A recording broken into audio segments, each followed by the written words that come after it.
Super, super excited. This is a massive day. What do you think, Ash, Matt? How you feeling today? Dude, I'll let Asher go because he is just chomping at the bit. He has been waiting for this stream. Super I'm excited. excited. I'm excited, and I mean, Bogart over here's just, he's teased me with, he's like Nate probably can't make it, and now Nate's here. So I mean, we've got two of the goats, which I'm pretty chuffed about, to be honest. Yeah. They're goats of all time and post COVID still showing up, making things happen. How's everybody doing tonight? God, in deep, too deep. Thanks for being there. K Baller. Oh, How's there's it Game Baller. going? Adrenaline. Thanks for the first time chat. Tired Dad. I love it. Dude, oh my gosh. We already got subs popping in. Thank you so much. Whew. Well, without a further ado, we want to introduce you to Nate, Rivers, and the Bogart. Welcome to the show. Thank you, gents, for your time. Yeah, thank you guys for having us. We're really excited to be here. Tune in, catch your guys' audience, bring some of ours over to Twitch too. Very excited to be here. Awesome. Thanks for the.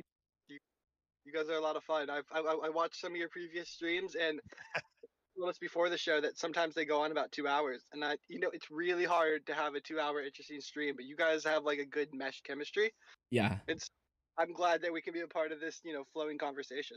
Thank you so much, man. We get a lot of people shouting out with loves. We tell people 2 hours and they're like, oh, that sounds a little aggressive. But once you start talking and jiving and vibing, which we love to do, it actually seems like about a half hour. Yeah, I was saying, it feels like 15 minutes. Absolutely. So let's start with you, Nate. Man, my favorite question to ask here to start off, and then Bogart, you can go after. How did you get to this Twitch stream today? You can go into as much detail or a little detail as you want, but I'd love to hear a little bit about you, and I know the audience would too. Yeah, so I like to relate to a lot of people. I know a lot of the people in this stream are new, but at one point I was new too. I jumped into crypto around about 2017. Bitcoin was at about 11K, making its run to 20K. And I literally got here by Googling and Redditing. I Reddit searched, how I became a millionaire or how I made $1 million.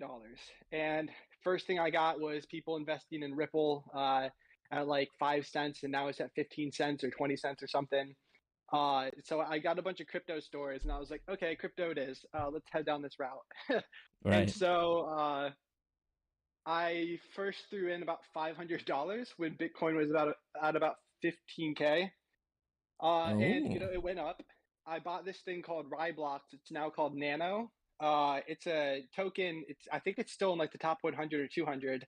And it runs on a different chain. It's called a DAG or something of that nature, where a bunch of computers are all the nodes, and you can transfer the cryptocurrency from one computer to the other in like 0.05 seconds. So it was the fastest. This was at the time when it cost so much to transfer Bitcoin, so much to transfer everything.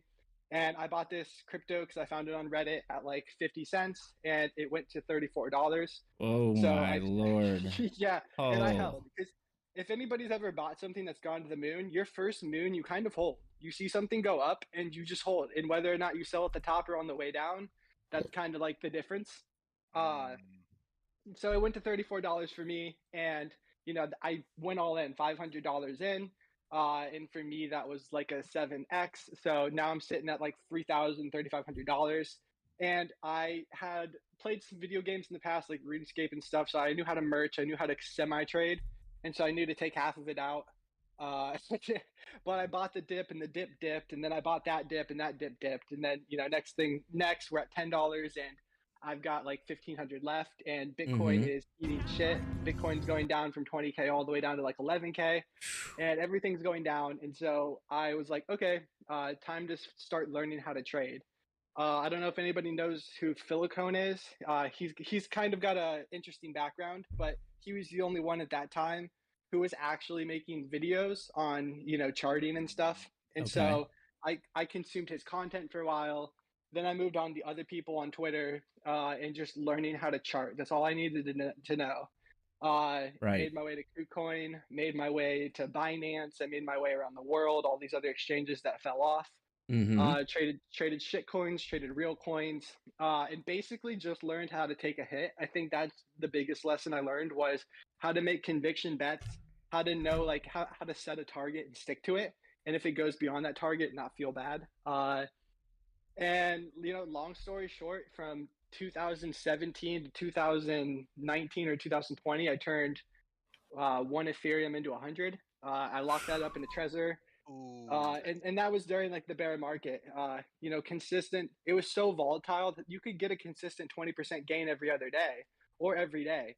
You just had to dedicate your life to it, and that's what I did. And when you say 1 Ethereum into 100 right now, it's like, oh my God, you turned 3K into 300K. But at that point, I turned freaking 1,500 into 8,000 because I had 100 Ethereum when it was $80. Right. So at the time, it didn't feel great, but I locked it up in a Trezor. I said I'm not gonna touch that.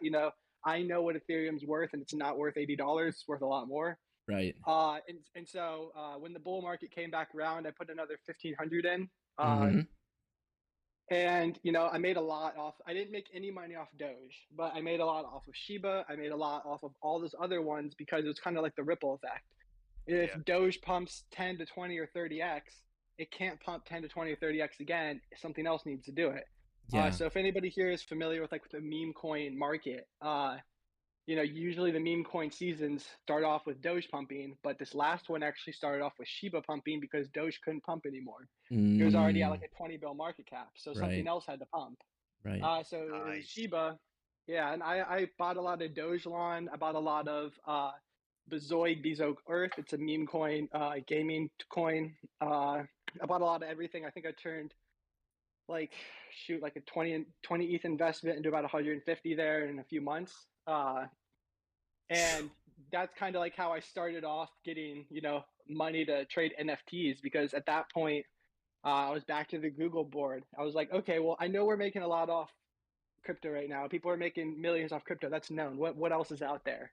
And then I start hearing about NFTs. And I was like, what is an NFT? Like, what do you mean a non-fungible token? Same as everybody else. I wish that somebody had just showed me, like, at that point when I got into NFTs, because I got in at like February this year. I wish that you could do what you could do now, where I could show you Steph Curry's profile picture and it's a Bored Ape, and you're like, that's what an NFT is. It's kind of like a flex. Right. It's like at the base of it all, it's a verifiable flex. I own this thing that's worth a lot and you can't buy it. At this point. Right. It kind of like, it's like a status symbol. I trust a Bored Ape more than I trust a pudgy penguin. But still. So I got into NFTs. My first investment was CyberKongs, because at that point it was either actual NFTs, like actual art, or it was CryptoPunks. Those are the two things you saw. Right. And if anybody's like me, if you saw like a CryptoPunk for the first time, you were kind of like, dude, that's kind of like ugly. Like, I'm not looking at that. Right.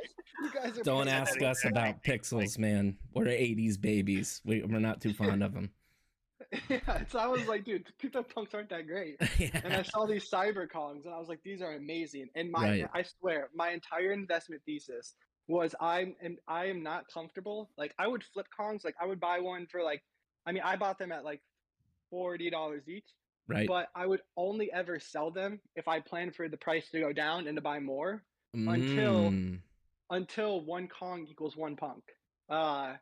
That and maybe at the time that was a little bit like outlandish, but it happened. Interesting. And there was a time where actually one Punk equaled two Punks equals one Kong. There was a point where a Punk was 300K or 400K and a Kong was 800. Right. I got lucky though. The stars aligned because on top of that, as anybody knows, I know you guys are into NFTs. You can't really trust any of these developers or any of these like founders unless they're like the ones who are really good are the ones who are actual like artists or are doxed in real life, and like that they're like staking their reputation on this. Right. And so I got really lucky because the person who created Kongs is like an amazing artist, and on top of that, an amazing person. Right. He first sold out the 1,000 Kongs for like 10 ETH. And he donated 6 of it instantly to like some wildlife ape Rescue Foundation, which is unheard Right. of. Like Right. you just, yeah, he had no idea that they were going to blow up the way they did. So got lucky there, I'd say. Uh, and then from there, I just did the same thing. Like many people at the beginning weren't trading NFTs as if they were cryptos or like tokens. Like not many people, I think, even knew that there were charts on OpenSea. Like you could look at the volume charts, and they looked to me like crypto charts.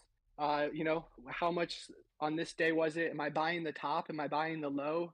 Are we in consolidation right now? So I would treat like NFTs like crypto or like anything like that. And so, long story short, you know, here I am, very, very, very, very happy, very, very, very, very well off, and now working on our own project to help others not have to make such hard decisions or help people cut out some of these hard decisions along the way because there's a lot of stuff I learned along the way that I Mhm. wish there was somebody in my ear telling me otherwise. Like I wish Right. when Bitcoin was going to 20K that some people would mention this was the top. I remember there was a few Twitter accounts I followed that kept saying, "Guys, we're about to hit our blow off top," and at the time I had no idea what a blow off top was. I was like, "What do you mean a blow off top? We just went from 11K to 20. That's only a 2x." But little did I know, we started at 1K and we're at a 20x macro. Right. Um, God. so yeah, like that's pretty much the gist of where we're at. I'm kind of here now to whisper in people's ear, hey, this is a, you know, this might be ending sometime in the next 3 to 6 months. You know, stuff like that. Right. No, I love that. So before we go to Bogart, I got one thing I would love for you to repeat to the audience because we get these questions all the time. Like, you know, how do you do it? Where do you start? I think you said you started with $500 and that's how it started. I think and if that's correct, can you just speak to that real quick about like if you're calculated and smart, you don't have to be a millionaire to start out? Yeah, 100%. 500 is really all you need. I mean, at this point, I would work to at least get 3K because I'd say like NFTs are almost like inflation at this point. Like Right. 500 doesn't get you as far anymore. But I would say about like 2 to 3K could get you, you know, up to 6 digits in like a month or two, easy. Because what you need to do is take bigger bets, and also the smaller your money is, the more concentration you need. Like you need to be on it, like so far on it. Like you need to be dialed in until you get to the point where you can actually make longer investments. Because you know, when I started out, like I would not sit on anything for more than a couple days at all. And I would cut the losses and I would move on to the next thing because there's things that are 10xing every week or every month, and you need to, when you at such a small amount, hit Mm. those because you got to hit them. Hit them. It's the same thing as investing. You got to take the big risks, the big calculated risks, and then, you know, dial down. Right. Um, Right. one of the things I would suggest for a lot of people too, and this is how like when we first started, I was growing my capital in NFTs. Like I came into NFTs with a bit more money, but I have turned like small amounts into big amounts with NFTs so much just for fun. Like I've done like a 1 to 100 NFT challenge, 1 to 100 ETH NFT challenge. Uh, and the first thing I did with that was I bought doodles at like 1 ETH and just held Right. the doodle till 3 ETH Right. because Right. it's all about mindset. Like, you know, Bored Apes were 40 ETH, Punks were 100 ETH, Kongs were 100 ETH. So people are looking for the next blue chip NFT. So at that point, the game is, what do you think the next one will be? Right. And so, but like one of the things I would suggest for anybody is go to OpenSea activity page and like watch for people accepting bids. And you know, if you see, if you know, if you have a good handle on the market and you see a low bid accepted, go into their NFT collection and start bidding small amounts on everything else. Sometimes people like to clean their bank out, and so they'll Right. just accept a bunch of low bids, and that's how you can grow like, you know, your 500 and 700 in a couple hours. But Nugget. yeah, like, but yeah, you don't need a Can lot. we repeat that for the audience because I think that is very, very critical. Just one more time. Yeah. So like low risk, easy money. And I do this too. Like, you know, people with a lot of NFTs like myself, like we don't want to go and list them all. Like it takes forever and we don't want to wait for the bids to hit. Or so we'll go through and we'll look at the stuff we have. And if the bid is like, you know, not disrespectful, we'll just go through and start accepting them. And so what you'd Gotcha. want to do is go to the OpenSea activity page And the bids are usually, when you see the sales go through, they're usually the Ethereum symbol isn't gray, it's red. And if you see something like, say the Pudgy Penguin floor is like 2 ETH, and you see one sell for 1.6, then you go through and you say, does this guy have any more Pudgies? Or does this guy have any more anything else? And you start bidding on those. And literally, you can do that every hour of the day. There's no, even right now in this bull market, this is the best time to do it. But that's only if you have a small amount of capital and you want a risk-free way to do it. Like, I haven't done that in forever, but I see it happen all the time. And like recently, like I just bought a Bored Ape for 50 ETH when the floor was 60, because someone accepted a bid for a Bored Ape for 50 ETH, and I went through, hey, what other Bored Apes do you have? And I bid on all of them. And then he accepted my bid, and another free 10 ETH. So amazing. You can do it with small amounts, you can do it with big amounts. Yeah, that's we got a lot of you're the GOAT. Thanks for the wisdom. Really liking that comment. So man, thank you for that description. Thank you for your background. I already can tell we're gonna have a lot of fun tonight and hopefully flourish a friendship in the future. Bogart, man, let's hear that here. Oh, sorry, go ahead. Someone's saying something. Just in terms of your $40 to your Kongs at potentially 800,000, it's obviously, what is that, like a 20,000x? Is that probably your biggest? Yeah. Big brain play? Yeah, definitely my biggest brain. And the thing is too, like, for some people, they're like, oh, well, you buy something for 40 and I didn't sell any at 100. I think the highest I ever sold a Kong for was 600K. But for some people, it's like, well, you bought something low and you sold it high, but I held it for like 8 months. Like, it wasn't easy. And I think the name of the game was what I said earlier, where if I ever sold one, it's because I thought they were going to go lower. And so I just want to buy more back. And I did that many times. Like, I started out with 15 Kongs. And at one point I had about 80 ETH profit and 34 Kongs. So I 2.5x my Kongs, and I made like, 200K. And like I said, it's like everybody, like, it's called merching. If you ever played RuneScape or any other game where it's like player game, it's just merching. It's when the market is really hot and people want stuff, you sell it. When nobody's talking about it, you buy it. Even like recently, like I bought Pudgy Penguins, and I keep mentioning them because, like, I thought it was the easiest money ever. Right. They were at like 0.7, 0.8, like 0.7, 0.8 ETH, and their high was like 4 or 5. And I was like, I have no alpha aside from the fact that they're down a lot. And so I bought a lot of penguins. Right. And next thing out of nowhere, you hear that the founder, who everyone dislikes, is stepping down. Right. And they start to moon. Yep. And it's like, I didn't know the founder was going to do that. I just knew that they were really low and that nobody was buying them, so I'm going to buy. Right. No, that makes sense. And I'm hoping my hate beast starts giving me a little bit of liquid to do such things. Can I ask you something about the hate beast? Ask away, man. Have you done any research into the team? Yes, I talk to the team every day.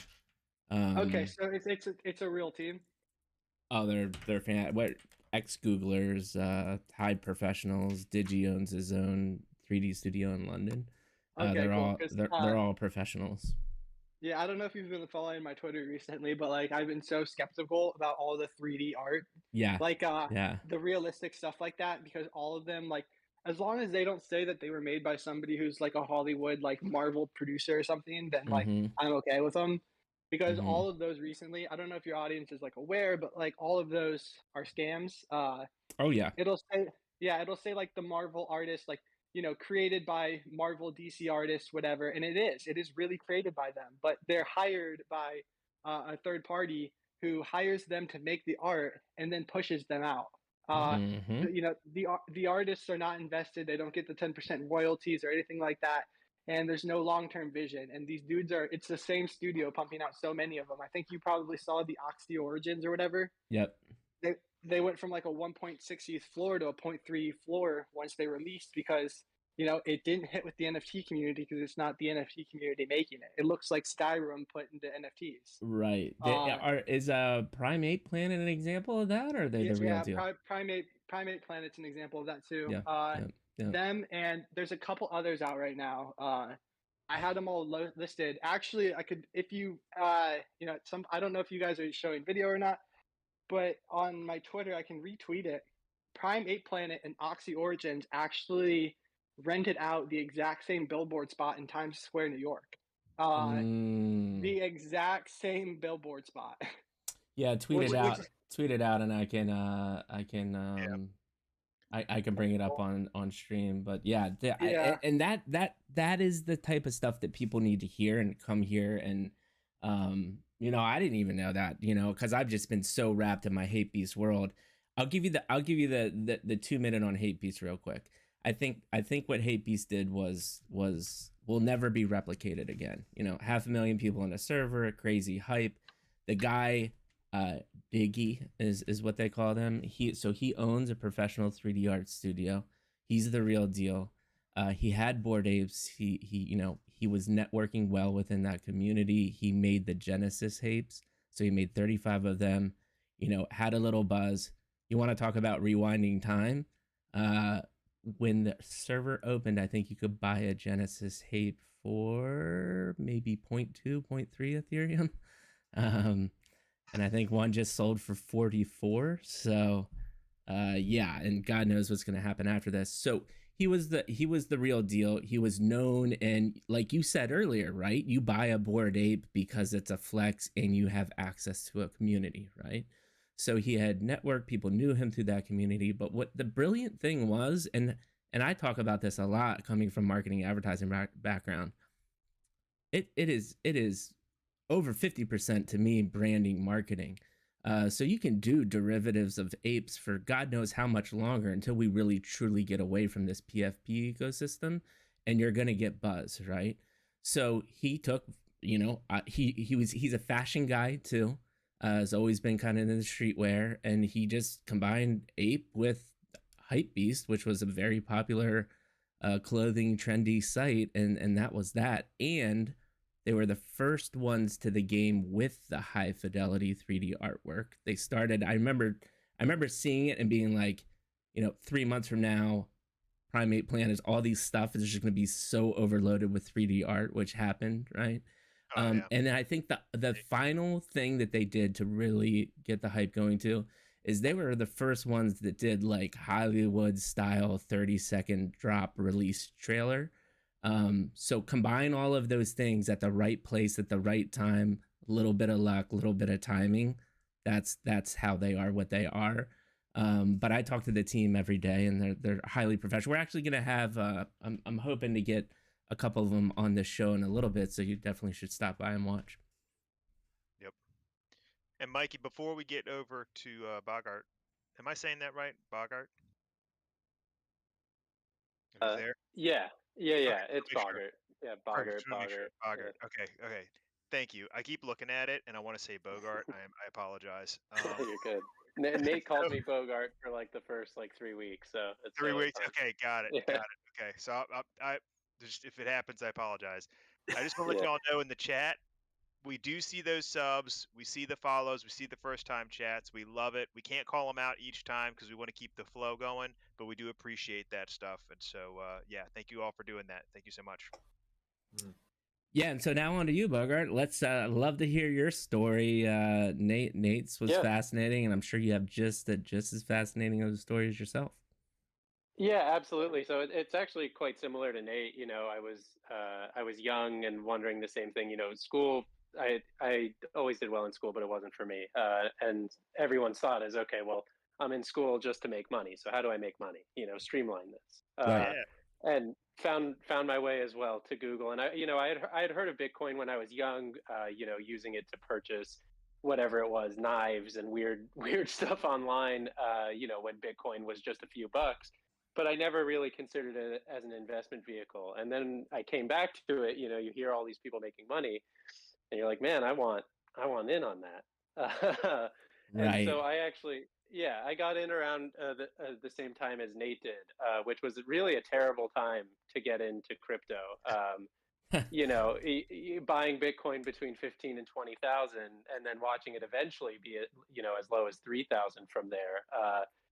It takes diamond hands and a strong will to get through. And so for me, I am an investor in fundamentals. And, I do some of the trading like Nate does, where you're moving in and out of things and playing the market. But for me, really, my thesis for investing has always been find something that has value that you can see and go all in it. Conviction plays for me are the best. Conviction builds wealth and diversification protects it. So making concerted bets in protocols and tokens that I thought would give me good returns, Mm-hmm. and then doubling down when they went down, that's how I made my money. So yeah, I bought Bitcoin, I bought Ethereum, I bought some alts near their tops. But as they went down, you play the market too. If your fundamental reason for investing hasn't changed, and you are willing to buy one Bitcoin at 20,000, then when Bitcoin's 10,000, you should be willing to buy two. And when it's 5,000, you should be willing to buy four, especially 100. if those fundamentals are getting stronger, Right. which in crypto's case it was. It's always building and getting better. So like the market doesn't always reflect the fundamental value of the asset. And so that's how I made my money. And so I took a lot of money, I made it into very little money, and then I made it back into a lot of money by doing that. And so like dealing with loss in the space, it's really tough. You watch all this money that you take lose 40-50% of its value in just a few days, and you feel gutted.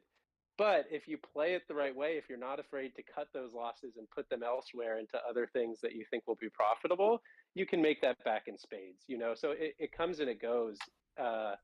And so I really learned trial by fire, Mm-hmm. by losing and making a lot of money. And so I was a big crypto head.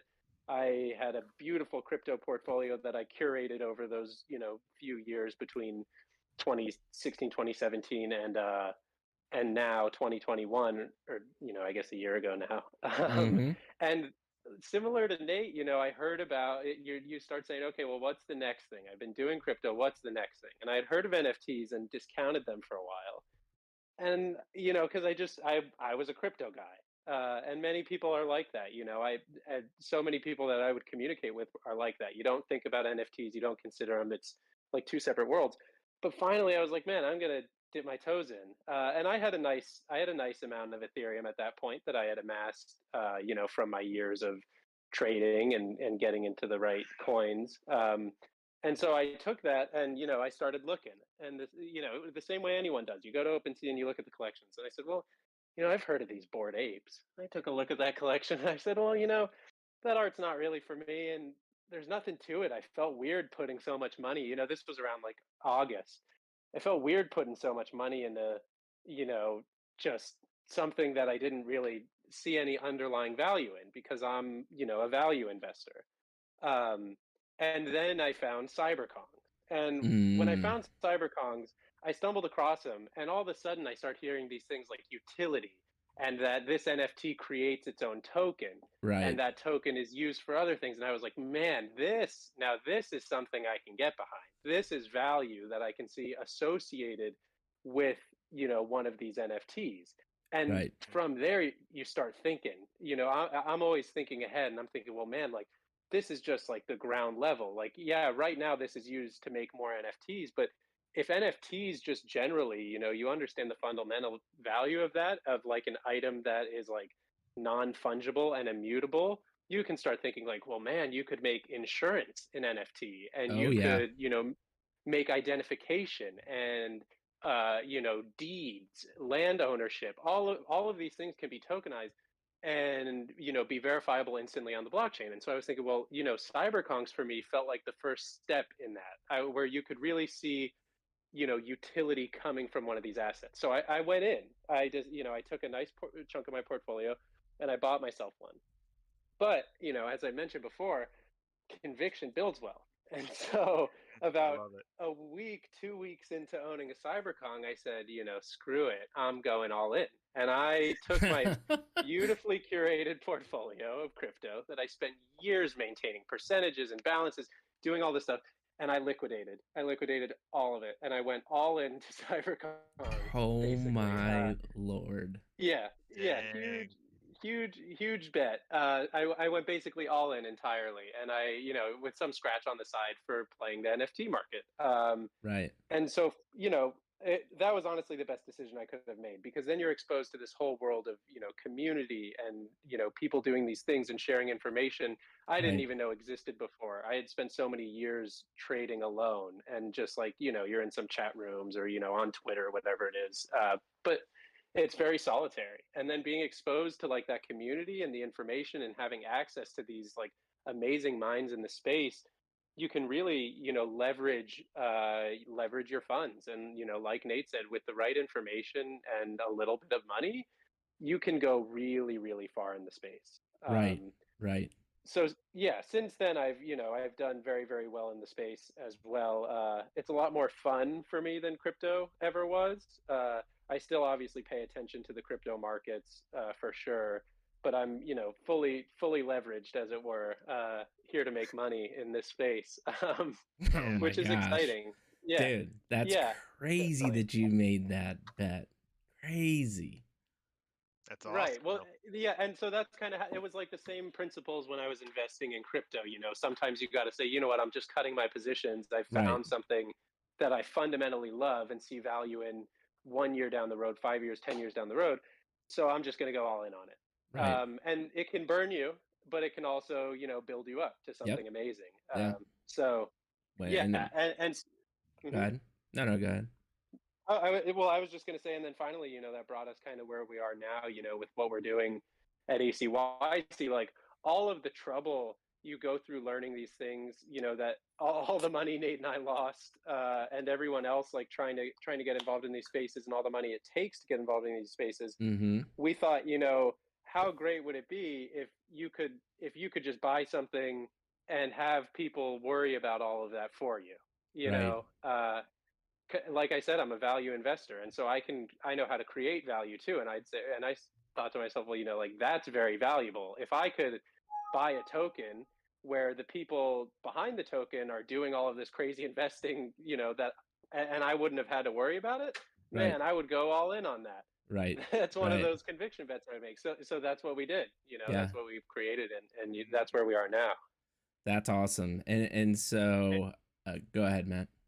Yeah, just so people kind of understand too, because I think one thing that is a key component, because you guys gave your story and you alluded a couple times to the time frame that's involved, but I think a lot of people get into this space, especially from what I've seen with NFTs, and they think, I hear this story all the time. Dude, just got an NFTs 3 weeks ago, ready to make a first $1 million. And it's like, whoa, pump the brakes a little bit here. Investment takes time, and I love what we were talking about beforehand, and just you guys were both talking about. It made me laugh because you said you were taking your investments. First of all, what's your time frame for both of you from kind of like start to finish to get to the point where you are now? And then second, how much would you say you've invested? And when I say invested, in the learning curve of learning how to do what you do, you've lost money, you've gained money, but you've lost money, and we'll just call that cost, right? And Nate, when you said that you said that was like your education, that was your investment in your education. I love that, and I just think people need to hear the time frame and kind of realistically what it really takes to get ahead in this space and become essentially, an expert. Ultimately, that's what it comes down to become Right. an expert in space. Great question. Yeah, I mean, I would just say really quick, it takes, first of all, it takes years, and the longer that you're doing it, the more you'll make. For sure. An easy mistake people make, and even I can make it. Everyone does in this space. Is you hold something for a month, and then you want to move to the next thing, but the best thing might be the one that's sitting right in front of you that you already had. So like Yep. learning to sit on your hands too is important. But as you said, yeah, it's like I consider all the money I lost and still lose when I do to be tuition.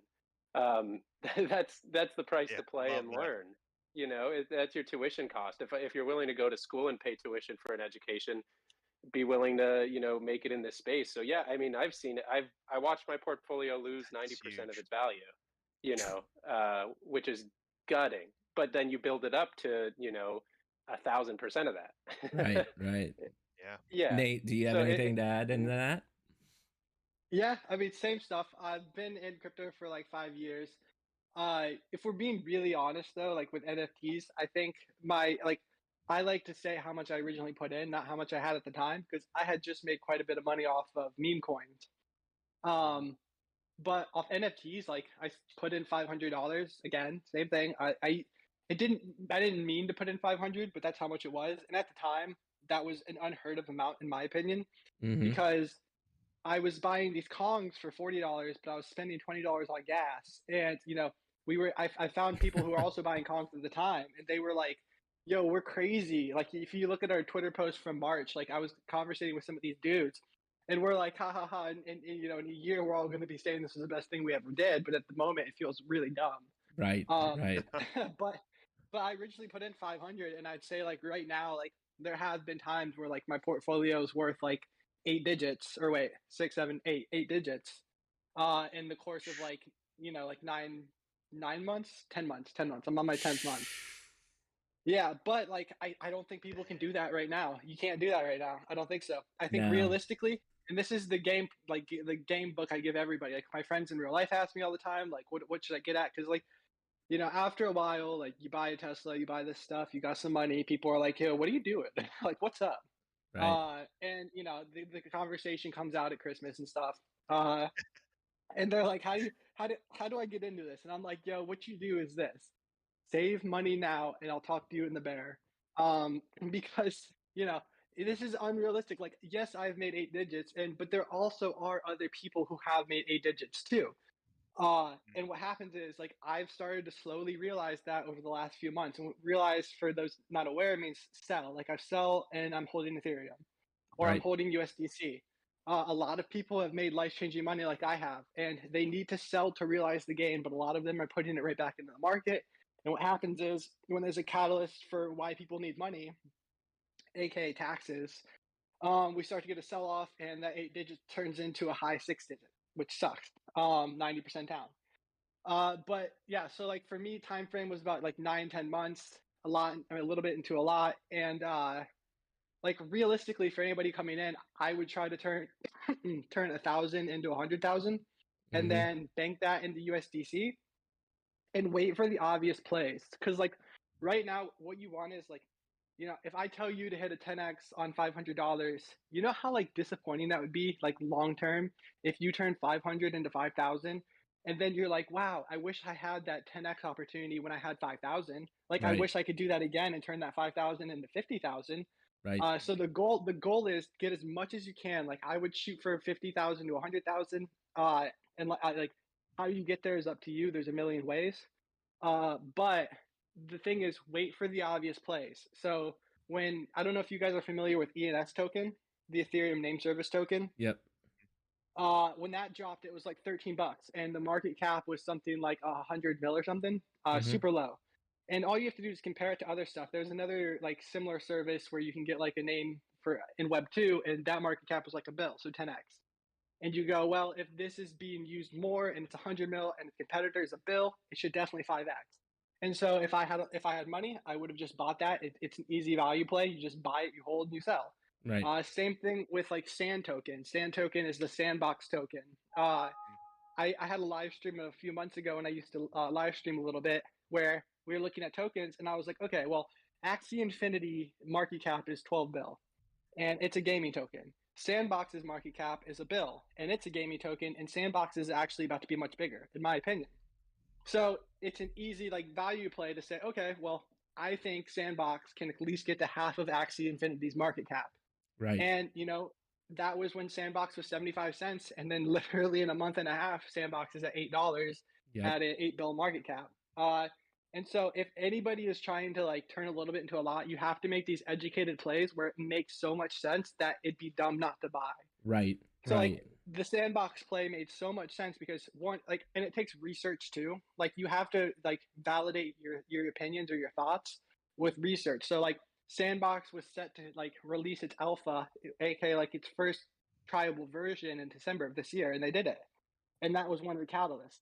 Right. The second alpha is coming out in Q1 this year, so I would expect another catalyst. And so that lined up with my opinion that, the price should go up and this is where it should go. And then boom, a lot of money for free, because you line up what you think should happen with a target, and you sell. Like at me, like I sold at $5, but it went to $8.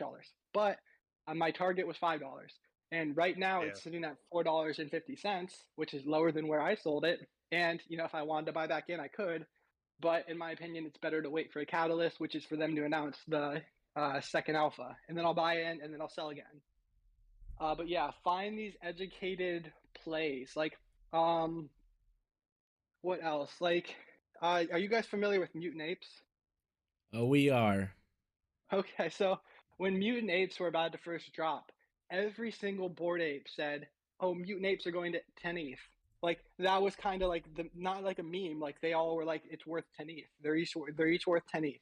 Yeah. But the issue was everybody thought there would only be 10,000, but instead there was 20,000. Mm-hmm. So they didn't go to 10 ETH. They went to like 7.5, and then all I did was, I wasn't even a huge fan of the mutants, to be honest, but over time they've grown on me. But I waited for the dip, and in my opinion, the dip was 50% down from the high. So the high was like 7.5 ETH. I started buying about 4 ETH, and at this point, this was like at the mania of NFT season, like where people were sweeping floors. They're like, haha, just swept this floor, just did all this stuff, and people were sweeping the highs. They weren't sweeping lows. And I was like, okay, well, mutants, like long term, I think they're gonna at least 2x. And even back when they were like 4 ETH, I was telling everybody like on my Twitter feed, this is my like conviction, and this is why, and I believe they're gonna go to 12 to 20 ETH. Right. And right now they're sitting at like 16, but like I bought like 50 or 60 of them, so I spent like 700K on them. Wow. Because I don't need a 20,000x any longer. I need a 2 or 3x. I want to turn 700K into 2 mil. Right. And so I was just sweeping those. I was like, yo, like, come on. I think Bored Apes are going to be here forever. And for anybody who has like, 5 to 10 ETH or even more, like if you're in this chat and you've got money to start with, the Bored Ape ecosystem has always been, for me personally, the easiest because they leak the alpha beforehand.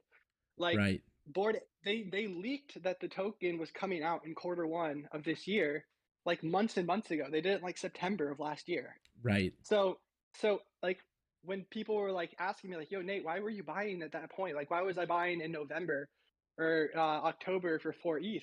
I was like, because I knew that people like to FOMO in at the last possible moment. So if Q1 is January to March, January to April, then most people are probably going to start FOMOing in right before Q1, which is December.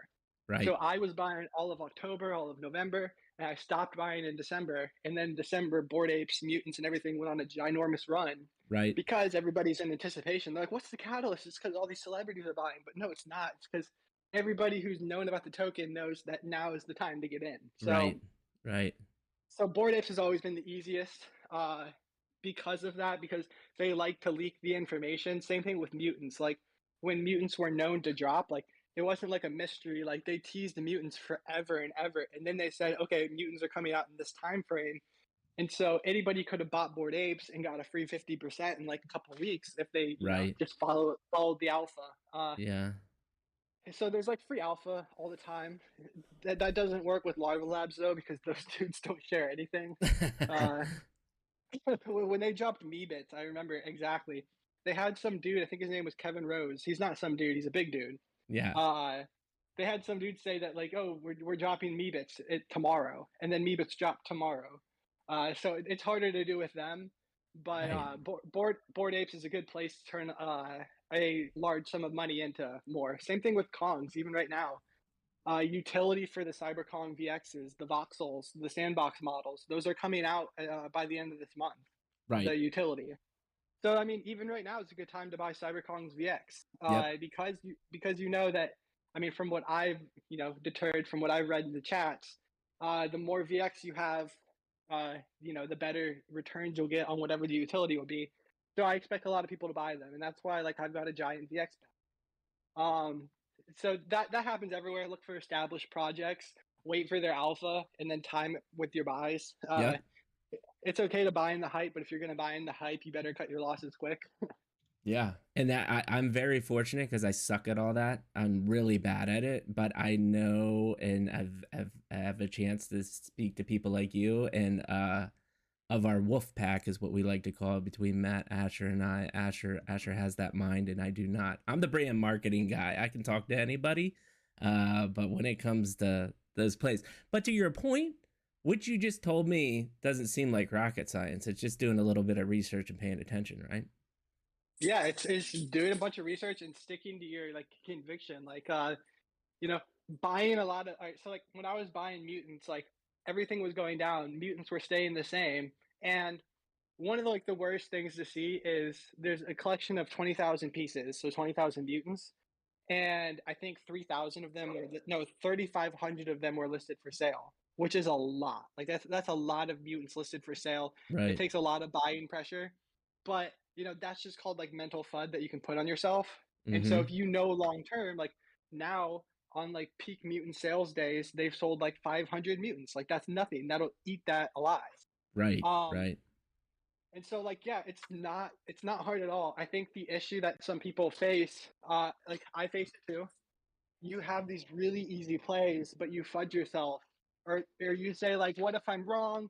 Because like you can watch something else that you didn't buy 10x, and you're like, oh man, if I'd put that money there, or you watch a dip somewhere else, and you're like, I wish I could buy that dip, but I tied up all my funds. But in reality, it's like you set your expectations. You're aiming for a 3x or you're aiming for a 10x, and you think it could get there. You just got to sit on your hands until they're numb, and don't move that capital. Right. Unless it's invalidated. So like if the Bored Ape team today, because I'm still sitting on like I think 8 of or like 10 of my original like 50 mutants, and like one of them even actually just sold during this call. Yeah. But I'm sitting on like 10 of my original 50 or 60.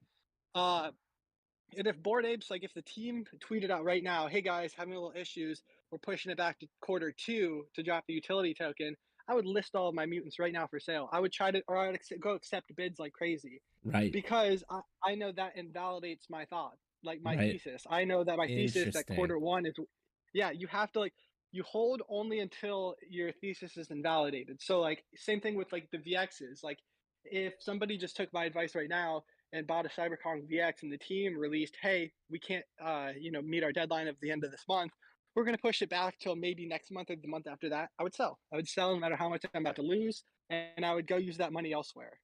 Because that the catalytic buy event is kind of canceled or postponed.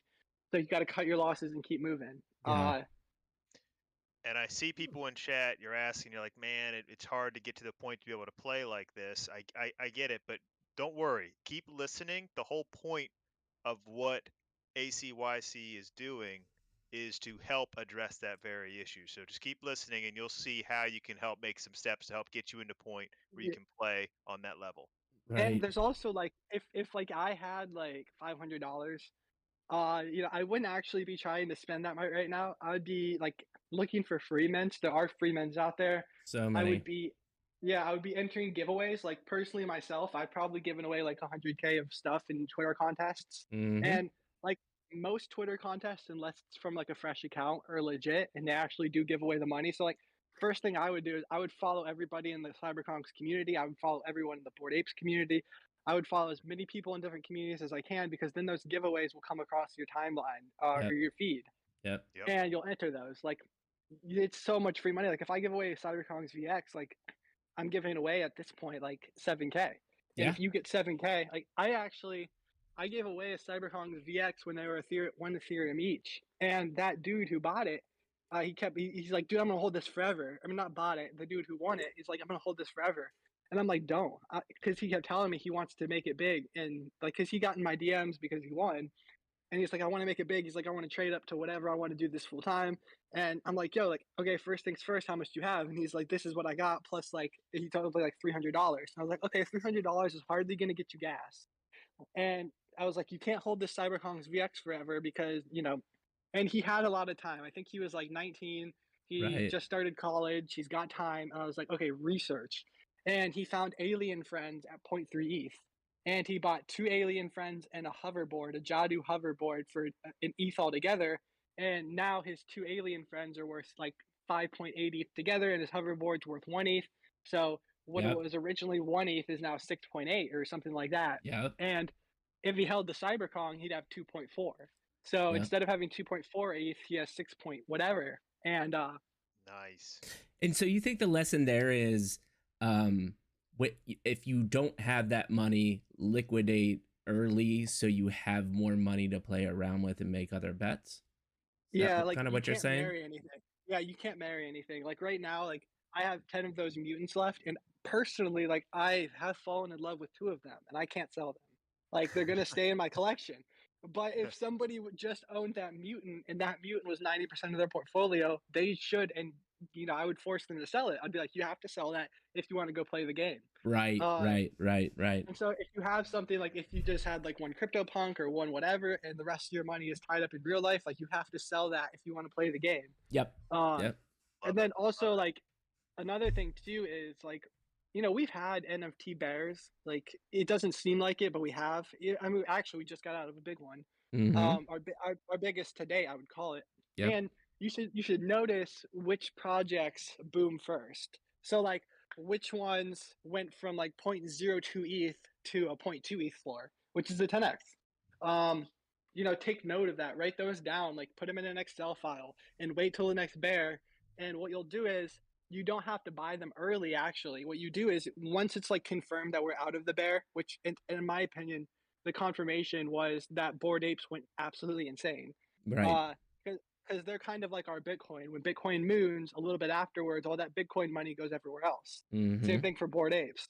Bored Apes went from like 30 ETH to 60 ETH, which is only 2x, but they had so much volume, tens and tens of millions of dollars. Mm-hmm. And so it kind of confirmed that we're out of the bear. And so what you'll do is you'll look through your list and say what hasn't mooned yet, and start buying a little bit of each, a little bit of that, a little bit of this. And whenever something moons, you sell it, and then go through your list again. What hasn't mooned yet? Buy that. And if you miss a couple, whatever. But like, I don't. You guys know like World of Women. You guys saw that go to like 9 ETH recently. Yep. Mm-hmm. Yeah, like I have never owned a World of Women, but as soon as I saw them moving, I was buying crypto chicks, I was buying boss beauties, I was buying all that stuff. Yep. Because everyone wants to find the comparable thing. So like, what's the runner up to World of Women? Yep. So you don't always have. If you can't afford a World of Women, you can afford a crypto chick. I'm assuming, because at the time they were at like 0.05. Yep. And now they're at like 0.4 or something like that. But yeah. So like, you don't always even have to get the big name. You can get the knockoffs. And now like, as World of Women were mooning, the front page of the activity feeds for OpenSea was filled with a bunch of different women stuff. So same thing there. Absolutely. I forget what it's called. Bogger. What's that one that everybody in Kongs were buying? The women one. There have honestly been a lot. Everybody's so following many the of trend. them. There are crypto covens, there are crypto chicks, Women there are and rebels. weapons or something. The rebels. and The rebels. The rebels. The rebels. Yeah. So like, you look for stuff like that costs like nothing to mint or something like that. Right. And then you buy into that during this type of craze, and that's how Right. somebody could have turned money into more. And Right. same thing with fluffs. I'm sure you haven't heard of fluffs, right? I have not. It's those dancing bunnies. They're at like a 60th floor right now. No.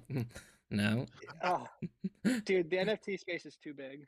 It really is. It's too big. Why are dancing bunnies at 16th? That's my question. because they dance to different soundtracks, and you own the little soundtrack. And now Snoop Dogg is inputting some of his music into the soundtrack. Oh, Snoop Dogg. He'll do it. Yep. Wow. And they slowly creeped up from 1 ETH to 6 ETH over the last few weeks. And it's one of those things where if you're like literally like sifting through all the garbage all the time, you would have saw those on the sales activity page and been like, why are these fluff things? I didn't know what they were, but I saw them on the activity page. I was like, why are people buying these bunnies for an Ethereum? Right.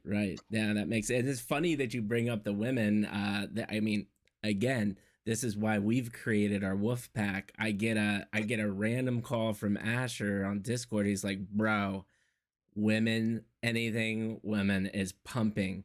Well, I have been sitting on what I thought was a complete loss. I really liked the project. I bought it because I liked the project, and it was the Alpha Girls Club.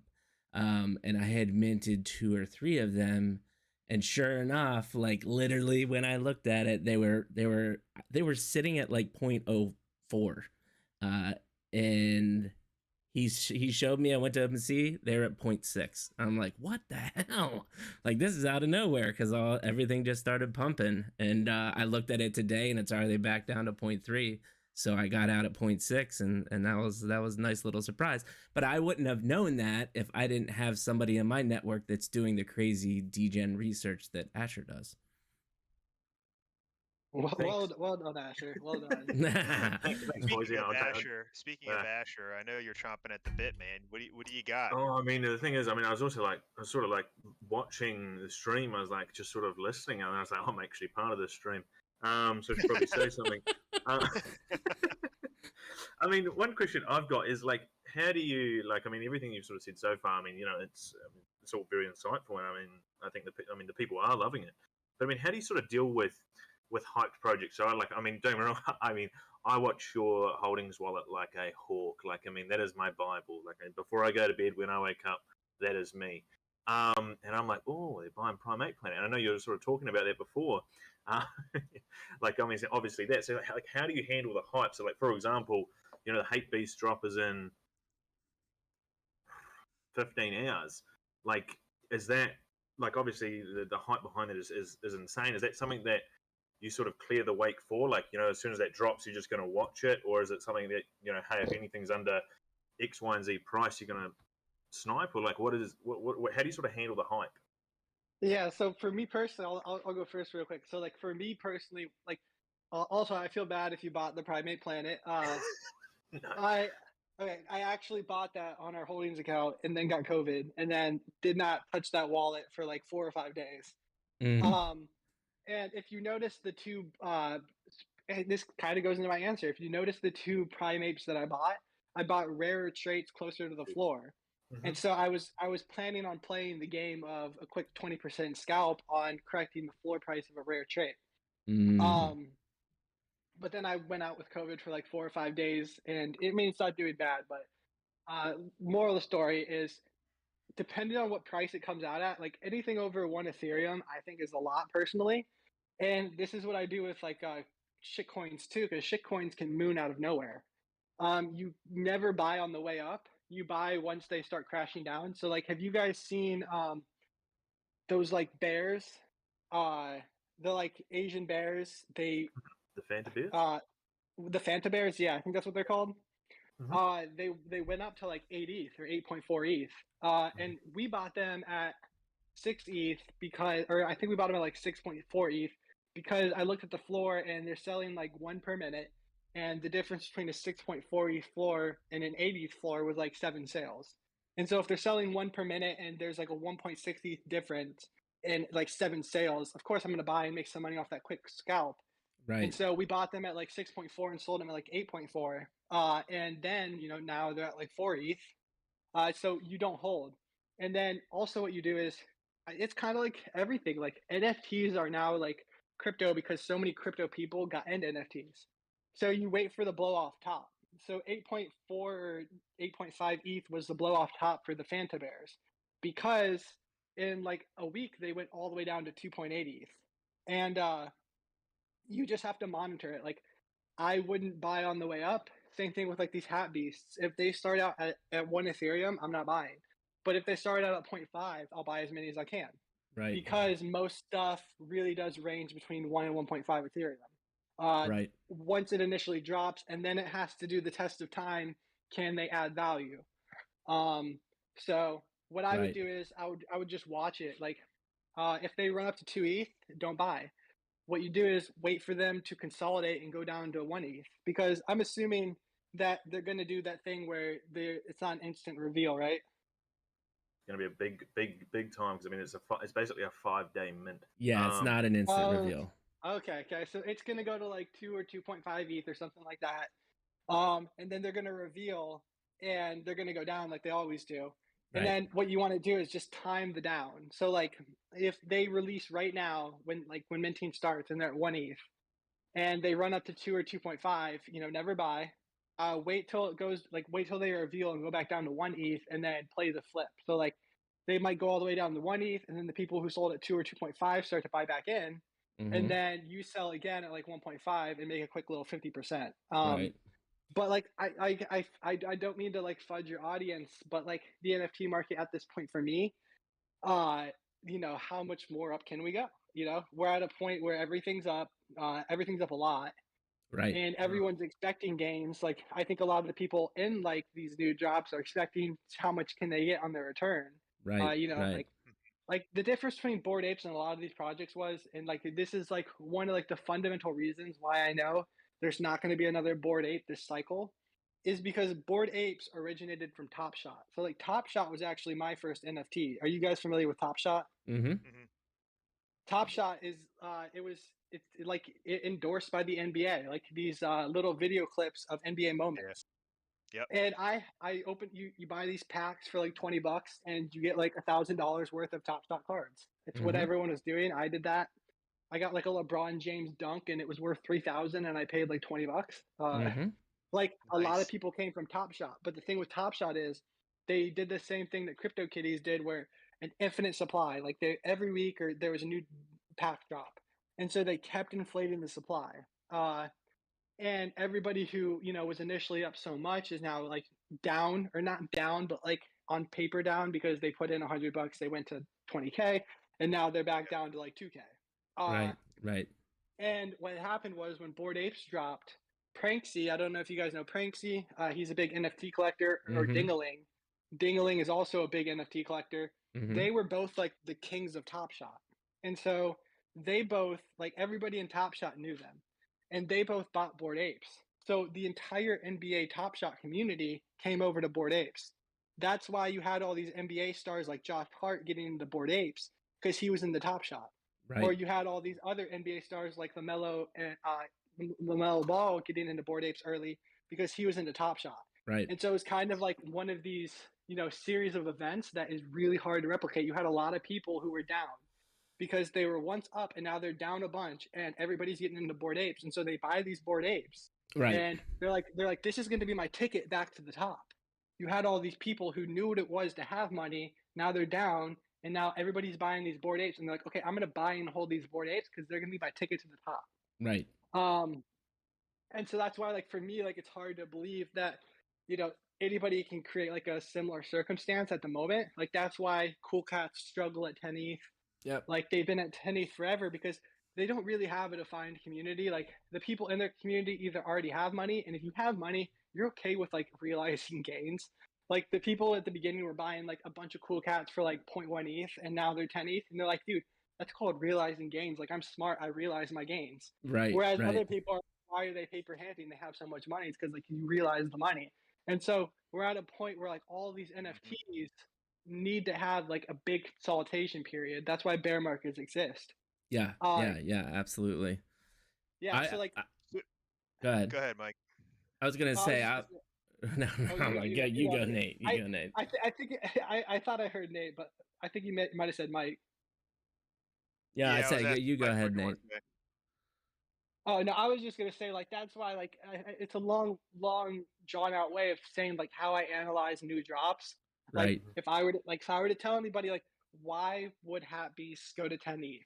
Like, why? Because in my opinion, like, there's no catalyst for it. Like, I think they're really cool. I think they look great, but I don't think that the Bored Ape community, which would be the one that needs to get behind this, because for them to, and I know none of you guys said that they're going to go to 10 ETH, and nobody has, but in my opinion, for them to be a good investment off the rip, there would need to be a reason that people would want them. Like, why would Bored Apes want these Hatbeasts, or why would people who can't afford Bored Ape want these Hatbeasts when they could just buy mutants? Right. Or if they could just buy the flipped Bored Apes. Like, that's why I bought flipped Bored Apes, because if you can't afford a real Bored Ape, buy the flipped one. Right. Yeah. Just buy the flipped one. I love it. Ashley, I don't know if you saw our wallet when our ACYC Holdings wallet bought 30 of them for like 0.3 ETH, and I had a bunch of people asking me like, "Yo, like, why would you guys do that? Who is approving these like buys?" And I'm like, because people can't afford Bored Apes at 60 ETH. So what they're going to do is they're going to buy the left-facing ones for 0.1 ETH. Yeah, and so we bought 30 of them for 0.3 ETH, and now they're worth like 4.5 ETH. Of course, that makes sense. Because it's such an easy, like, yeah, it's just a mental game. Yeah. So yeah, like with Hatbeast, with Hat Beast if you really want one, because like I think it looks good as your profile picture. I really do. If somebody really wants one and needs a profile picture to align themselves with, like that would be a good start. But if you're gonna flip it, I would wait for the blow off top, wait for like people to start listing. Like always look at the amount listed. If you go to OpenSea and press buy now and filter by that, it'll tell you how many are listed. So like if it's a collection of 10K and off the rip, there's only 700 listed, I would wait until there's more like 1,200 listed. That means that everyone's gotten to their computer and has finally like listed what they want to list, and then you can start getting your pickings. Yeah, so there's two things there. You've given our community and everyone so much alpha. I'm gonna return that favor with you, and I do think Hate Beast can get to double-digit ETH just knowing the team, the hype, and their ability to do the roadmap, the fashion wear brand. I really do think what the difference between this is they're the first NFT that I've been involved with that I really do think there could be a Hate Beast storefront in New York City. And I think they have the ability to change the game when it comes to real world utility, which has always just been this kind of arbitrary thing that people would, bullshit stuff that they would put on their roadmaps. So I would definitely, my alpha is, I think these things are going to be a thing. Second though, I just asking for a friend, if you were to have two of these things, and you kind of hinted at it, but like if you were in a position to be able to mint two of these things, what would be your strategy for that? Would you just wait, like you said, till you saw a lot of listings? Like, the only rule is you sell if it, because you guys said it's a 5-day mint. Yeah. You sell before reveal. It's just like human nature at this point. We all know it. None of these things ever, like, yes, you might be that dude who, oh shit, you had a gold fur and you sold it. Yeah. But it's just playing the game. Like, do you think are you that lucky? Are you that guy? Right. Like, are you usually that dude? Probably not. So sell before reveal. Yep. And if it's not a price that you could actually, like, you don't have to sell before reveal. Like, if it's a price that you think is like disrespectful, yep. Like if you think that it's worth more, then you should hold. Yeah. But if it's like, every time I say like anything around 2 to 3 ETH before reveal is easy. Like, and you can time it too. Like the only like rule is you have to decide before the exact reveal, or you don't sell until like you're comfortable, because right. you have like until the hour before when people decide whether or not they're actually going to hold. Right. But I would hold one and sell one for sure. Yeah. Because you can't rock two profile pictures, and that's kind of like one of the. It's a great question. That's a the great hardest point. lesson I've had. You can't rock two profile pictures. I think that's the quote of the night so far. Like when Kongs were 800K, the only reason I didn't sell any was because I loved all my Kongs. Right. But I had like 8 or 10, and I can't rock them all. Like I just can't, and that's how I reasoned with selling more on the way down. I was like, I can't rock them all. So same thing. You can't rock two profile pictures. You got to sell one. People in the comments are saying, is ACYC saying, maybe 2 to 3 pre-reveals so that they can go sweep the floors? I have been known to do that. I have been known to do such a thing. That's hilarious. I just talk reason to people, but like sometimes I am that person buying on the other end. I don't know if you guys are familiar. Are you guys familiar with Wolfgang? Yes. Yeah. They had a land sale where it was a Dutch auction, which means that it starts at a price and goes down. It started at 0.6 ETH, and I kept telling everybody don't buy. I was like 0.6 ETH for a plot of land. There's 10,000 of them. That's a lot of money. Like that's, I think it's 600 ETH. It's a lot of money. You don't even know the utility, like whatever, etc. And then they get down to 0.14 ETH. And, at the time too, I don't mean to like throw any like, information that might confuse people, but they announced that each person who mints a plot of land will get 5,000 wool. And at the time, 5,000 wool was worth 0.1 ETH. And so the price to mint it was 0.15, and the price of the wool you get was 0.1. And so I minted like 200 of them, and everyone was like, "Nate, why'd you FUD?" And I was like, "I didn't FUD. I just told you guys 0.6 is really high." And that was before they knew that you got the wool too. Yeah, I was like, it was 0.6. the wool that put you over the edge, though. Yeah, it was, because I was like, I'm getting these free lands, and now the lands are 0.5, and the wool that you get is, I think, like 0.18 or 0.19, because it's Right, gone up. right. So like now my 0.14 investment is 0.75, which is a lot, but like I've been known to. It's not funny. It's saying this isn't a great price to buy. That's it. Right. No, no, Yeah. absolutely. That makes Yeah. sense. Bogart, do you have anything to add into the conversation? Yeah, I mean, I think just the principle of like, you invest because you set your targets, but also like, so you don't need a FOMO. You're not going to be on every train. You don't need a FOMO because something else is going to 10x. Like if you're sitting on something because you want to see it 3x, then be happy with that. But Right. also, you also don't be afraid to cut a loss. Right. I I love to cut a loss if I decide, you know what, like I see something that I like better and I'm tight, like screw it. I'm gonna cut this at a loss and go in and then flip that and sell that quick and make that back and double it. And I think it's just the same idea, and with pre-reveal, you can keep and you'll get lucky. I got really lucky the other day. I minted two of something and I ended up rolling a one of one that I sold for 80 Wow. from two mints.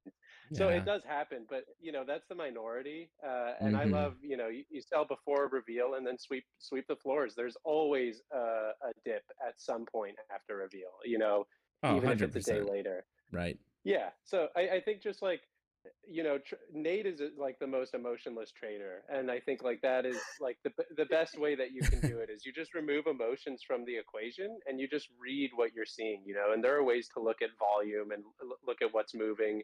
I love like following the trend, like Nate said, buy up if women are doing, women projects are going, buy up all the women projects, and then I think also like don't be afraid to sit on bags for a really long time, like with certain projects. Like that Right. could be so beneficial. There are so many things I know that we've all sold that, 3 months later they moon. Um, and so like unless you're really needing that, like if you take out a position, don't be afraid to keep that too. Right. It's just about like being okay, being able to stomach paper losses is a Mm-hmm. really important thing. Like, yeah, if you see the value on paper of your asset go down a bunch, like just stomach that. Like either Right. buy more, forget about it, like don't feel so bad. Right. You're never going to time the tops and you're never going to time the bottoms perfectly. It's like Nate said, he sold sand at $5 and it ran up to 8, but like that's fine. His target was fine. He made his money at 5, and now it happens to be even lower than that. Right. So Absolutely. yeah, so scaling in and out of positions too, I love. Like I said, you're not going to time the tops and bottoms perfectly. So like if you have a bunch of something, sell them on the way up. Like don't wait till you think, is this the top? And you're always going to be waiting, or is this the bottom? Like scale in Right. and out Yeah. of your positions. Absolutely.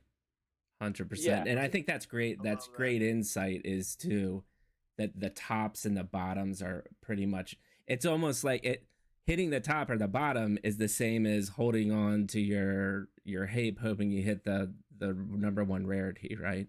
yeah, Just exactly. you just got to hedge your bets that way. But the Yeah. unbelievable conversation already. The chat is loving it, but you are a company and you do things other than just give our chat insane alpha. So could we kind of transition over to like what is Acyc Capital? You did a great job about kind of how you grew your knowledge, and maybe it makes sense to start of like how you both started talking to and how was Acyc Capital born, and on top of the fact that it's a multi faceted company, as in you do more than just NFTs, and in addition to that, you have a pretty big team, right? So I'd love to kind of hear how this came about and how it has evolved. It would be awesome. Right. Well, yeah. So, I mean, I've known Nate through the space, and he's obviously a great trader. And we saw this emerging trend of tokens that decided they were going to do DeFi farming. as a service. Farming as a service is what it's called. Right. And basically what these things do is they take their treasury and they put it into farming, which is just essentially, you know, staking or lending tokens for, you know, rewards. Right. And then they return those rewards to people. And we thought, well, that's really interesting, but, you know, we can generate so much more profit by trading NFTs, by trading crypto the way that, you know, Nate does, by making fundamental investment plays. There's a million ways to pull capital from this market that'll be a lot more resilient too, because you know, as many people in this space know, when certain markets go up, other ones go down. You know, if crypto's going down, you might see NFTs do really well, or vice versa. Right. And so spreading your chips to be able to be resilient, at least when you're working at scale, is super important. You know, Nate and I both made a lot of money in the bear, and so we figure if we can create an entity that does that at scale and then takes those profits and returns it to the holders, basically what that means is if you want exposure to NFTs and you want exposure to somebody flipping mutants because you can't afford 15, 20 ETH, or flipping a Bored Ape for 60 to 85, or trading, you know, huge bags of crypto or playing meme markets, well, why don't we do that as people who have paid our tuition, and then, you know, just let the people holding profit from that. Yeah. And so that's sort of where Acyc was born. I love it, and that makes sense. So can you kind of expand upon your again, you know, we have multiple levels of knowledge when it comes to crypto and NFT here. There actually are some really, really big experts, intro people too. So how do you as Acyc Capital make your money then? You talked, and you said farming, you said NFTs. Like, what does that portfolio look like? And what if I buy your token, right? I'm expecting some type of, well, hoping to get some type of return by buying your token, right? What does that look like, and how are you trying to realize those profits? Right. Well, so there's interesting ways to redistribute profits and just to gain rewards by holding Acyc. Right. So the first one is that every time somebody purchases, there's a tax on that purchase, and that entire purchase tax is instantly distributed to everyone holding Acyc. Okay. So you don't have to do anything; you're just holding it, and your balance goes up with every single purchase. And that's proportional to the amount of the total supply that you own. So that has nothing to do with our individual investing yet. You know, that's just the way that on purchases that holders benefit. But then on the sale side, there's a tax that in part goes to our treasury. And so our treasury is what we then use to invest, you know, in all those different avenues that I talk about. And really what we do is we trade NFTs. We have algorithms that are always watching new token releases and deciding whether or not to buy them. Because if you buy really early on some of these tokens, you can profit massively. And, you know, we also have some that are looking at playing dips. So if, you know, a certain token dips X amount in an hour, you know, it enters a position, and then it sells that position when it's made a 30% gain. Right. So bringing automation into that, and then also manually trading those, you know, those dips. Nate always says, you know, buying the dips and selling the rips, and I love that because, you know, that's what it is. So we use things like that and flipping NFTs to generate capital, and then we take all those profits and we put it into yield farming.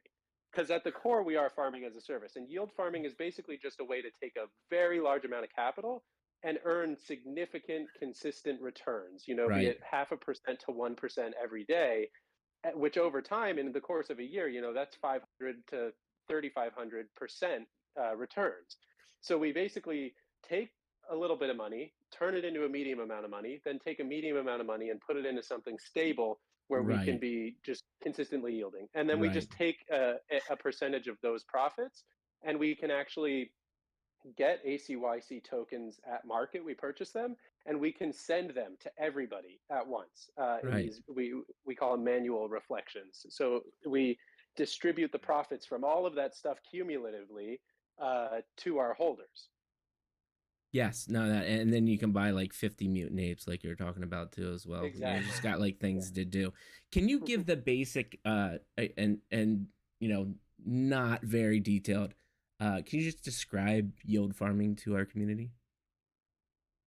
Yeah, I mean, yield farming, it's just at its most basic thing. It's like I said, it's just you buy certain currencies and you stake them in some cases, which just means that you basically are providing like the coins as collateral, and Mm-hmm. you earn returns based off of that. Right. And you can also do liquidity providing as a part of farming, which is where like there's a new token or an old token, whatever it is, and you sort of act as the middleman and take the middleman taking fees from every transaction as you basically process it. So you'll hold a certain amount of the token, and you'll hold a certain amount of, let's say, Ethereum. And every time somebody purchases, they're basically purchasing from you, and you take a little fee from that. Right. And so, like, it can be complex because sometimes you're doing that in volatile assets. Sometimes you're doing it for little bits of time. You're setting ranges when you get Mm-hmm. into it. It gets really complicated. Right. And so, we have some of the best farmers in the space. Nate and I are traders. Right. But so, building ACYC, we want to utilize our strengths as best as we can, and Mm-hmm. then, utilize everyone else's strengths in the space and the connections that we've made Right. to have people who are experts in their field do that. So Nate and I don't farm. We have farmers doing our farming. Right. Nate and I are traders. Yeah. So I mean, you would get a farmer yeah. to do farming, right? That's the smart move. Exactly. Yeah. So yeah, it can be confusing, but that's why sort of we do it so you don't have to. No, I love that, and I think that makes sense. And it's funny. Our little wolf pack is literally trying to do what you're doing. We're just in the very early stages. So you know what? Buying some ACYC might be the right move for us right now because you're doing all the work for us. Nate, do you have anything to add into what we've been talking about? He's rugged. Oh yeah, wait. What's up? Sorry. No. Bogger covered it really good. That's literally what we do. Is basically at the core of it all. People give us, we try to get money for our treasury so that we can go make money for others. And like literally, like the biggest alpha sometimes, like Bogger said, like I'm an emotionless trader. Like it's hard to lose your emotions. Like sometimes I still, I feel emotions.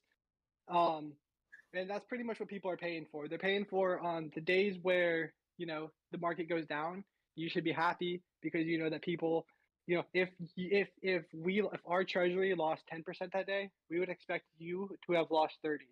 Mm-hmm. Or if you didn't buy the dip, you should know that we did. Which is pretty much what we do at a core. Because like Bogger said, like farming as a service is what we do at our core. But that only gets you like 0.5% returns a day, so like 0.5% returns on your investment. Right. But if you have $100 million farming, 0.5% is 500K, which is a lot. But until then, right now we are traders. We are trading. So like I don't know if you guys are familiar with the DeFi tokens, not the farming as a service ones, but and Butterfly. I am not. Exactly. Yeah, exactly. They have like $30 to $50 million of volume a day. And today, Butterfly, I actually was just looking at the chart. Today, Butterfly, which is a really promising token, a lot of people are invested. It went down to $800, and right now it's at $1,600, so 2x today. And it has $30 million of volume. So you could have put in 500K at the bottom, and right now have $1 million in just today. Yep. And the high was literally 8 days ago. The high was about 4,000. So it was $4,000 a token. Today it's 800. And if you look at the chart, if you were holding, you'd be so sad. But if you're not holding, you would have been buying all the way down today, which is kind of what I was doing. And now it's at a 2x. And it was an easy call. And so Butterfly, though, like we talked about with like the World of Women tokens, okay, so if Butterfly is down and other tokens like Butterfly, these big DeFi tokens are down, right. Butterfly just rebounded 2x. So let's go look at the other ones. Who hasn't rebounded yet? Yep. Have you heard of Olympus DAO? Olympus is a pretty big name. Yep. Olympus is down. Let's see. Olympus is I think you cut out a little bit on us. Yeah, we lost him for a second. Olympus is down pretty significantly, and scaling into positions down there, like that's what buying the blood. You want to look when the market is in blood and buy that, or buying the FUD too. A lot of times, something will happen. Wolf Game the other day. One of those NFTs. It was sitting at like a 1.7 floor, and there was a bunch of FUD about the creator. Right. And it dipped all the way down to 1 ETH. And so you buy that blood, and right now it's sitting at probably 1.5 ETH, 1.4 last I checked. That's a 40% gain. Yeah. So it's understanding, temporary movements in the market, and it doesn't matter if it's NFTs or stocks. If there's a reason that people are selling because of fear, buy that fear. Yep. Because the fundamental value of the thing that you're getting is still there. Yeah, I love it. Did you just go really fast or really slow? I was going at a normal Boggart speed. But Okay. cut out. I cut out. I was You cut out. Why is this dude shooting out so much information? You were on like 3x to me. You were like, Wolf Game was a game that came out and it was at like 1.7 floor, and then it goes down to 1 ETH. I was like, okay. Yeah. That was your internet catching you up. Oh, Game okay, time sorry. right there. That was your Yeah, internet. I was like, Boggart has been sitting on this alpha and wanted to let it out. So I have a question about this. So if somebody gets involved and they start buying your token, is there an educational component? And here's what I mean. Obviously, you guys have a tremendous amount of expertise that you guys have put into it. But if somebody gets into this and they're like, I kind of want to learn why you're making these moves, do you give almost like a play-by-play after the fact, saying kind of what you're doing with us now? You're breaking down moves and buys. Do you do that with the people that are part of the project? We're going to be doing that more. So we've released in certain positions we've taken in certain NFT projects, or we've released our farming guide about why we're taking those positions we have. But we aim to be providing actually a lot more content sort of centered around that.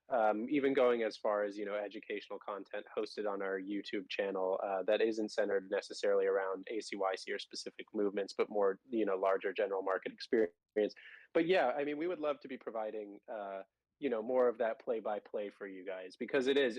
Nate always says, every buy that we have a price target and a time frame, and a reason we're doing that. So yeah, we definitely want to be able to, give that back to the holders much more often.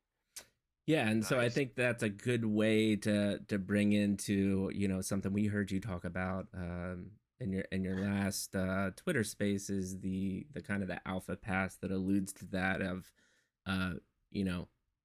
if you were able to acquire one of those, have kind of a look behind the door of the crazy brains that you both have.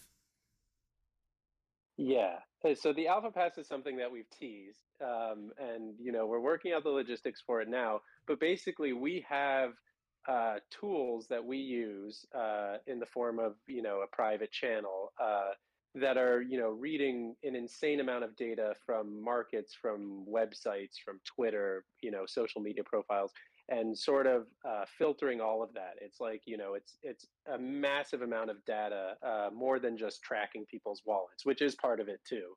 Right. And so these are tools that we utilize to inform us on what we maybe should be looking at to purchase. And so our alpha pass will basically be providing people with the ability to have access to that same data, and to a level, to an extent, also to us speaking to that, more so the raw data, more so the tools that you could use to take advantage of that. Right. But also, taking advantage of our knowledge and the way that we decide to filter that info. That's awesome. Thanks for the insight for that, and I'm sure our community will be extremely excited to hear more news about that when it comes out. I think the other thing, the one question that I have, or just explain to our community as well. We're talking to two of you, right? but I think your whole operation is bigger than that. Can you talk about the amount of people it takes to make an awesome Yeah. project like this? Yeah, so I mean, we're ever expanding. I think right now we're at around 20 to 25 people that have their hands in the pot, working on ACYC. And that's, managers and traders and farmers and marketing people and designers. It's the full suite. Because it's like I touched on before, letting people do what they do best and focusing on that is what we want to focus on. And so we're always looking to take on, more people to focus on areas that they're comfortable and very well versed in, and allow other people to really focus on what they do best as well. So Right. really, ACYC is, an amalgamation of the biggest, best brains and traders that exist in this space, and it's only growing to include more of that. Right. Yeah, no, I love it. And I mean, just want to throw this out here. If you ever need an insane trio of streamers or podcasters, you're talking to them right now.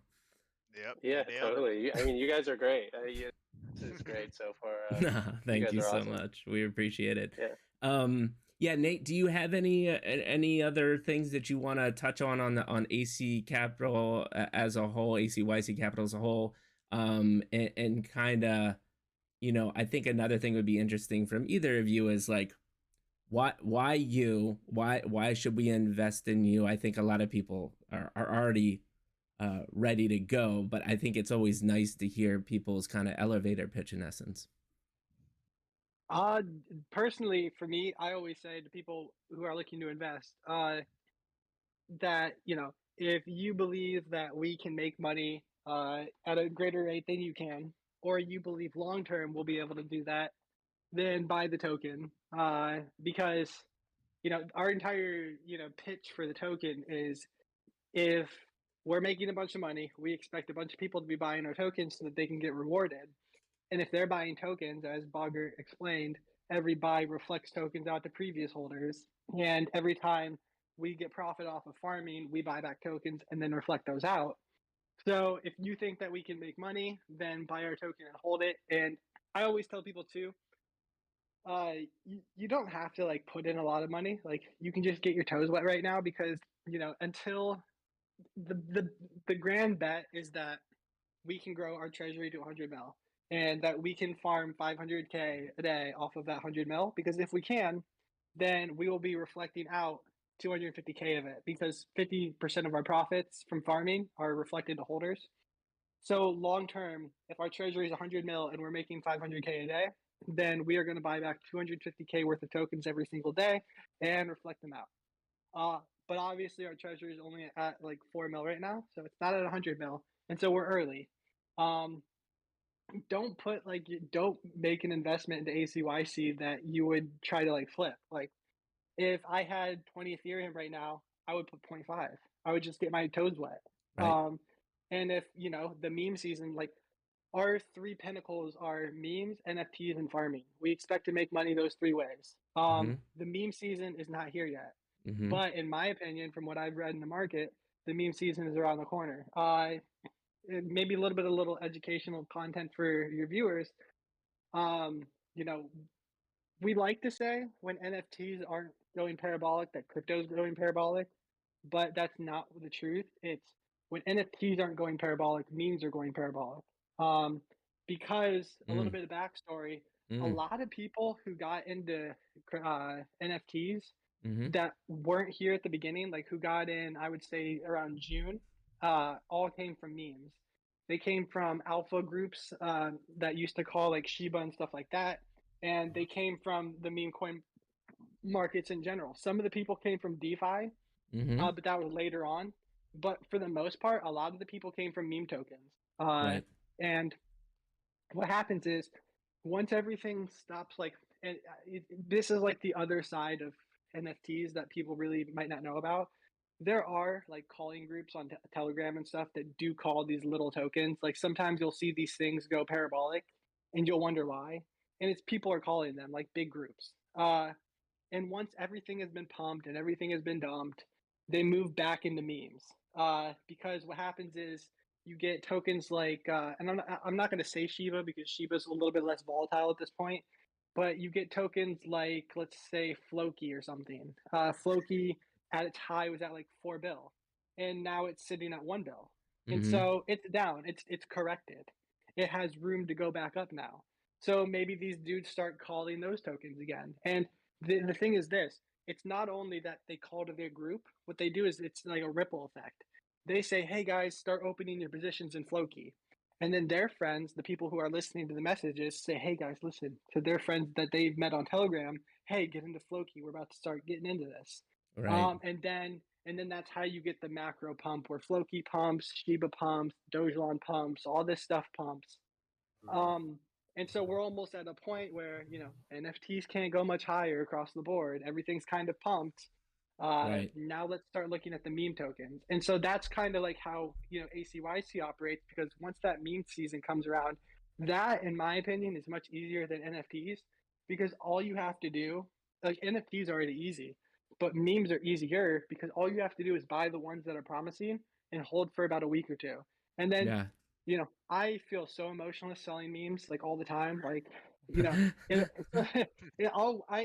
if you look at, I have YouTube master classes. I only did like 2, but I explain exactly what I look for to sell. Because like you'll notice if you look at the daily charts, some meme tokens will have like 3 mil volume a day, 3 mil volume a day, and the previous all-time high in volume might have been 30 to 100 mil in a day.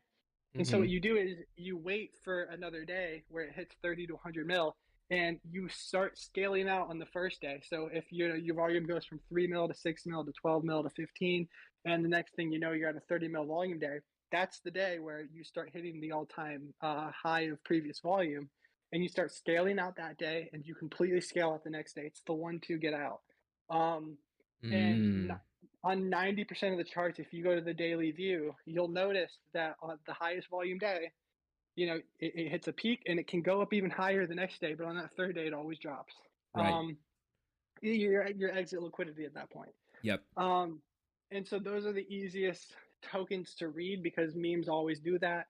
And so like I'm saying, like right now our treasury is at 4 mil, and I believe a meme season is right around the corner because NFTs have pumped beyond the point that they can go much higher. Like Hat Beast might go to 10 ETH, and I believe that I now do remember that they had the Hapes, I believe, that are like 20 to 30 ETH, and there actually is a team behind it. Yep. Now that you put that together, I do remember seeing that because I always wondered why they were so much. But no, it's actually a real project. Right. So like, you can find those ones where you do your research, you research the team and make the money. But in reality as well, the whole market, like all these people who jumped off the memes, like to cut their losses, they came back into NFTs, they bought all this stuff really low, Mm-hmm. and now they've made a ton of money. And now they're going to go back into the memes. They're going to filter the money out of NFTs back into the memes, create a little storm there again, and then come back later on maybe. Right. I think this winter for the NFTs is going to last a bit longer than most people are happy with, but like I think because we've had this thing where if you haven't been in NFTs since the beginning of the last year, you wouldn't have been able to notice that each winter is lasting a little bit longer. Each bear has been a little bit longer than the previous one. When I first got in March, we had like a month bear, which seemed like a lot, but it wasn't. And then we had a month and a half bear. And then I think this last one, I would really call it like 3 months. I'd say this last little bear was about 3 months, which was kind of felt like forever. Yeah, it's been rough. I remember it's that end of October and then November and December has just been a shit show. Yeah, and there's really been no like, generational wealth created throughout that time. It's just been a down cycle. Right. And so I think this next one, like I've started like all of these random stuff. I used to hold this thing called like Hall of Fame goat token or something. I can't remember. But I bought it for like 0.08 ETH, and I had some listed literally 7 months ago that just sold the other day. And I remember it, and I listed all of them, and I've just been going through and listing every single thing I can because we're at this point where these like unknown tokens that you used to have are pumping. Get out, like get as much money as you can, sit on it, and then I'm really like, I don't know if you guys are familiar with a round trip, but a round trip is like where you make, say, like 100K in a month, and then you lose 100K in a month. You round trip the money. A lot of people who leverage trade use that term round trip. where like one day you long Bitcoin and make a mill, and then the next day you make a call and you lose that mill and you round trip your gains. Yeah. I I round think trip about $15. So that's the real alpha, in case you I, guys want. I think anybody who buys this next upcoming winter dip of NFTs is going to round trip their money because they're going to buy the dip and the dip's going to dip. I think the Mm, alpha, yeah, I think the alpha is to sit on USDC or Ethereum. And, one of the biggest things that we tell all of our holders, ACY holders, is that like, and this is why we'll always be successful, is there's a bull market somewhere. So even if there's a winter in NFTs, that might just mean that Ethereum and Bitcoin are ripping to the moon. right. All the other real, like, we have not, like, come on, have you heard anybody say buy Chainlink recently or buy Cardano? Like, those people are silent right now because nothing's happening. Right. And so, like, we might get an actual crypto season again. Like, we have not had a crypto season in forever. Right. And so, like, as soon as we get one of those, people are going to be like, NFTs, what? Like, come on, guys, go get Cardano, go get the real stuff, go get Chainlink, go get all Right. this, like, Solana. So, Exactly. like, I would stay, like, my plan personally is to hold what I like and wait, just like wait until confirmation to buy again, even if it's 6 months to a year, and go make money somewhere else. Like, you don't have your first mill doesn't have to, or your first 100K doesn't have to come from NFTs. It can come Right. from meme tokens. It can come from anywhere. Right. Right. Nice. Absolutely. But that being said, even in this market, like, and let me know your thoughts on this. I do still see on daily there's tons of quick flips in the NFT world, and you can make money that way. Oh yeah. Day to day right now for sure. Like, this is the perfect opportunity for people to turn a little bit into a lot. But like, you know, the days are numbered. I'm not saying that they're like a month away. I think somewhere around like April, March, April, around April. That's where I probably won't be buying any NFTs again for a while because, Right. like, personally myself, like it's like, if I always say if this then that. If a lot of people have made money in NFTs this past year and they haven't realized those gains into Ethereum, then they have to sell to pay their taxes. Like, for me, like, I have a lot of realized gains, like more than I've ever had. I have to sell my NFTs into Ethereum so I can pay those realized gains. Right. Um, and it kind of worries me too. Like, there are people who have, like, they've taken out 300K to buy a house. Well, have they taken out that 120K that they're going to have to pay in taxes Right. on the 300K they realized? Yep. Like, realistically, I don't think many of them did that. Like, No. I think No. Not at all. yeah. And so what happens is they might have realized 300K in profit, and they might still have like 300K in NFTs. But what happens when it's time to realize the money to pay for the house, and all their NFTs are at zero, or not Yeah. zero, but instead of having 300K in NFTs, they have 30K, and they owe Horrible idea. 120K. Yeah, and now they owe 120K on the house, and they've got 30K in NFTs, and they have to sell the house to pay off the, like, we're at a point where there's a lot of people who have actually like a lot of money, and if they actually like abide by U.S. laws, then they are not U.S. laws, but their country laws, then they should be selling NFTs right now. And it's not, they're like, as liquid as NFTs feel, they're very illiquid. If one day people decide not to buy this NFT collection any longer, there is no buyer, there is no money Right. sitting in that. Exactly. Yeah, and so we're at a point where, like, I mean, I don't know if you guys have any whales in this chat, but if you are, like, you should sit on the sidelines with some money because this isn't the first time that the tax conversations come up. Like, from my side, I've had this tax thing go through my head for like the last 6 months, and this is the first time I'm really taking it into heart because I will really have to pay money. Right. And so I need that money to come out of NFTs, and I see a lot of people. Uh, and maybe this is like future mindset for any of your listeners that like make it in the future, but I know a lot of people who are sitting on quite a few Bored Apes, like I'm talking like 10 to 30 or whatever, and they were trying to sell during the last bear at 30 ETH. And then what they did was, they didn't sell any because they didn't own floors. They owned a little bit better than floors, and they didn't want to sell too low. They felt like it was disrespectful to sell Yep. at the price that people were offering, Right. and so they didn't sell at all. And now we're in this new bull market of Bored Apes, and they're not listing any. They're not selling any. Like Right. this is where they have the exit opportunities, and none of them are listing. And so what's going to happen is, they blow off top again, it goes down, then they try to Mhm. sell again, it's a race to the bottom. So taking profits is like the healthiest thing for the mind, and just taking losses too. Like if they would have sold at the bottom too, that's not a bad idea because they bought lower. Right, But yeah, so absolutely. yeah, there's a bunch of ways to take this. I do personally believe that, like, in the coming months, we're gonna stop talking about NFTs as much, because also, like, it's gonna stop being as exciting. Like, it's exciting right now because it's the first time we've talked about it. It's easy to say it's the digital Lambo, it's the whatever, it's the social club token. But then, like, one of the things too is another mindset for NFTs. Like during some of the previous bears, Yeah. like I used to hold crypto chicks, and I bought them at like point 0.1 during the last cycle, and I didn't want to sell them at point 0.6, which would have been a modest 6x. And then the bear comes and the floor is like 0.05. And in my mind, I'm like, wait, why wasn't I selling this crypto chick for $2,000? Like, why wasn't I doing that? Like, why Mhm. did I think this crypto chick, this like chick NFT was worth anything? Right. And like, we kind of hold these like absurd values to these NFTs. Like even punks at their their highest were like, I believe, like 550K or something. I think it was like 500K. Why is this pixelated punk worth 500K, and now the cheapest one is 170K? That Right. sounds more reasonable to me than 550K. Right. It Yeah. sounds like I would rather have 5 Lambos than one punk. Right. Um, Absolutely. yeah.